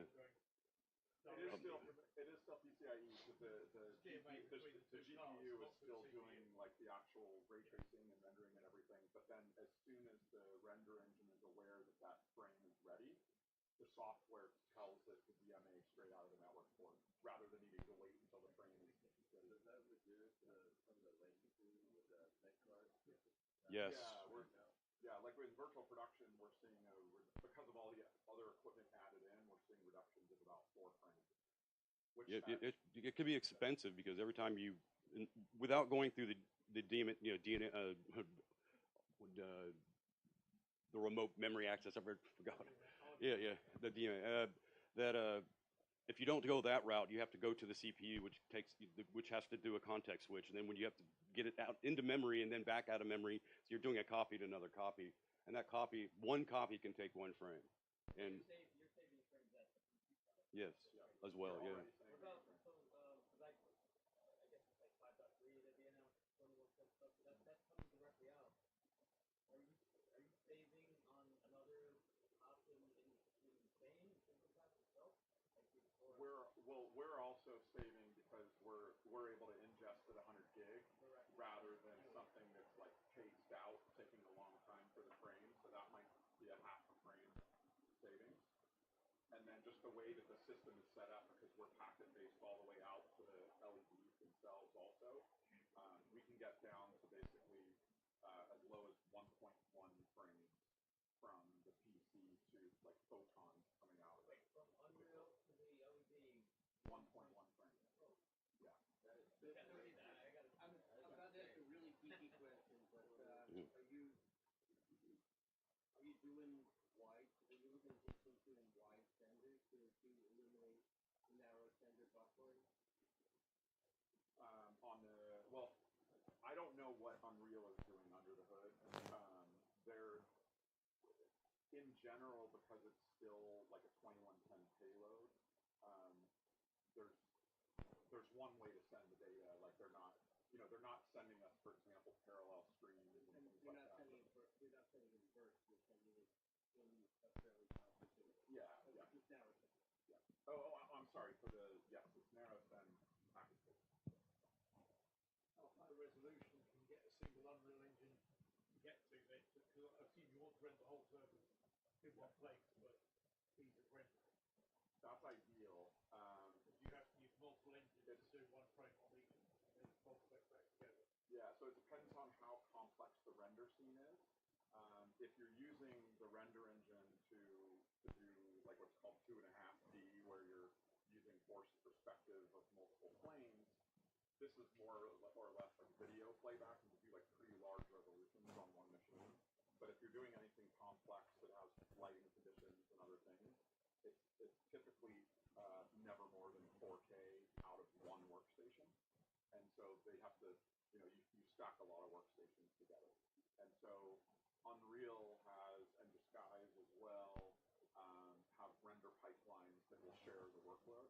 And so if you need a bigger scene that's 12K or 16K or 32K, they'll just keep throwing machines at it. And the render engine is smart enough to share data from machine to machine. So we've got a slice. Exactly. And it might do a slice, it might do compositing. So like if you've got foreground and background, one set of machines might be doing all the background work and one might be doing all the foreground work, or one machine might be doing all the trees and another machine might be doing something different. Make it difficult. You're doing it 4 times over to get full perspective. Yeah. It wasn't difficult enough to do something. Yeah. But then you've got to project all 4 of those outputs onto the same surface. You've then got to composite all 4 of them together to hit the pixels. They all get composited together. So then we're running the LED tile upwards of about 960 frames per second, because we don't want to only show like showing all video these 1, things. video 2, video 3, video 4. We want to add spacing in between them to allow for like rolling shutter or like readout time of the camera. One of them needs to be fairly solid to keep the people from mad across. Yeah, so we end up not really running 4. We have 4 video keys, but we time slice the production frame into sometimes as many as 18 what we call subframes, and we're able to insert whatever we want into each of the subframes. Nobody get afraid that the tree is going to brush against the boat. Make sure to open window. Yes. Sorry to interrupt, but I didn't want anybody to be frightened. Anybody have any other questions? Chris, looks like you have a question.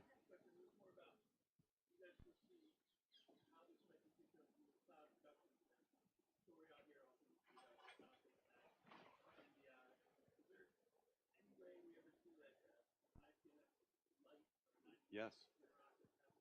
Yeah, I mean, today you can get it at AWS. You can lease a 25 gig pipe directly to the cloud, and it's not cheap, but you can do it today. And they support 2110, including IPMX internally between cores already, so it's already there.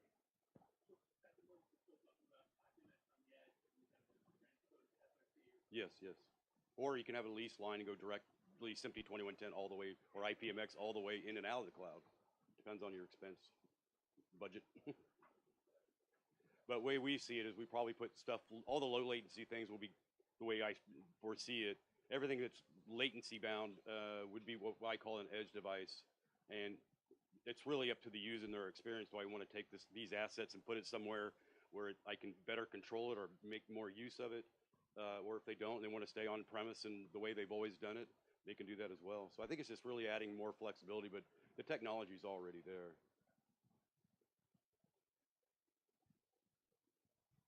What about NMOS control?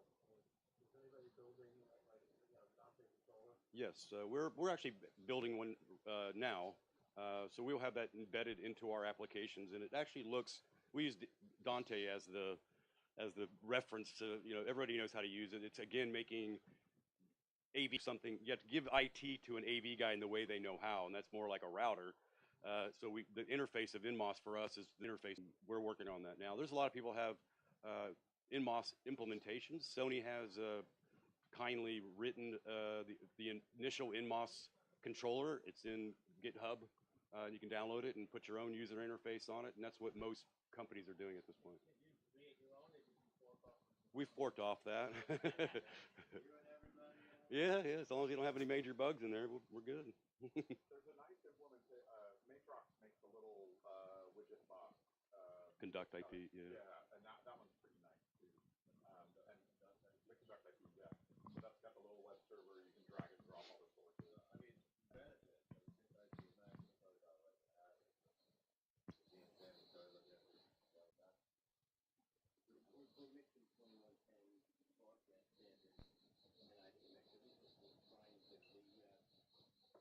Core production vision mixer, production filter, whatever you keep call it, the 2110. But many of the sources are IPMX native, and we're putting some conversion in the middle for where we have to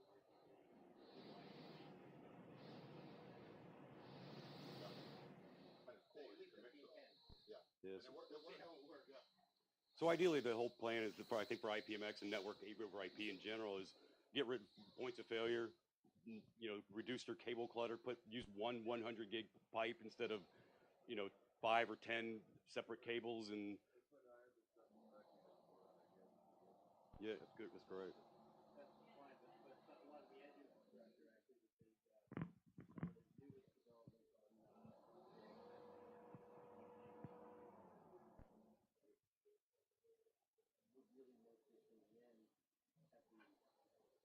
Accomplishment scale, quite similarly to the other. Yes.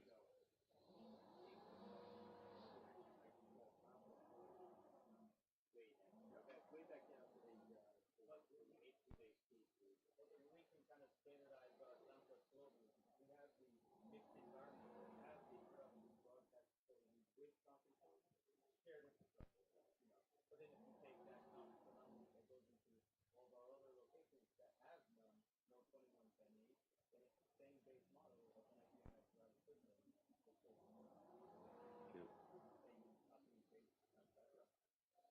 Use any of the other standardizers then, and I think like 12 this week, but very shiny. Let you do best coding, so you've got some fiber up. Yeah, they also have that, and they're adding some management stuff in there as well. Yeah. Yeah. Those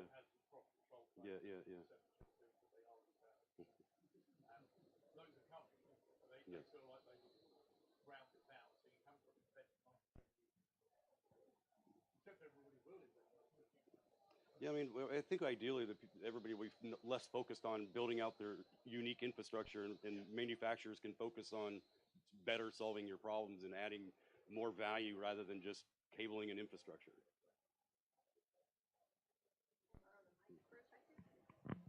Want to thank everybody for attending the IP Showcase, the last session of the day. We're very happy with the way the whole thing turned out, and I wouldn't be surprised if we end up doing it again next year. Just reminder that all of the sessions have been recorded and will be available online, and we'll send you an email when that is when those are up on the page and you can download them. And thanks again on behalf of Ames, AMWA, and VSF.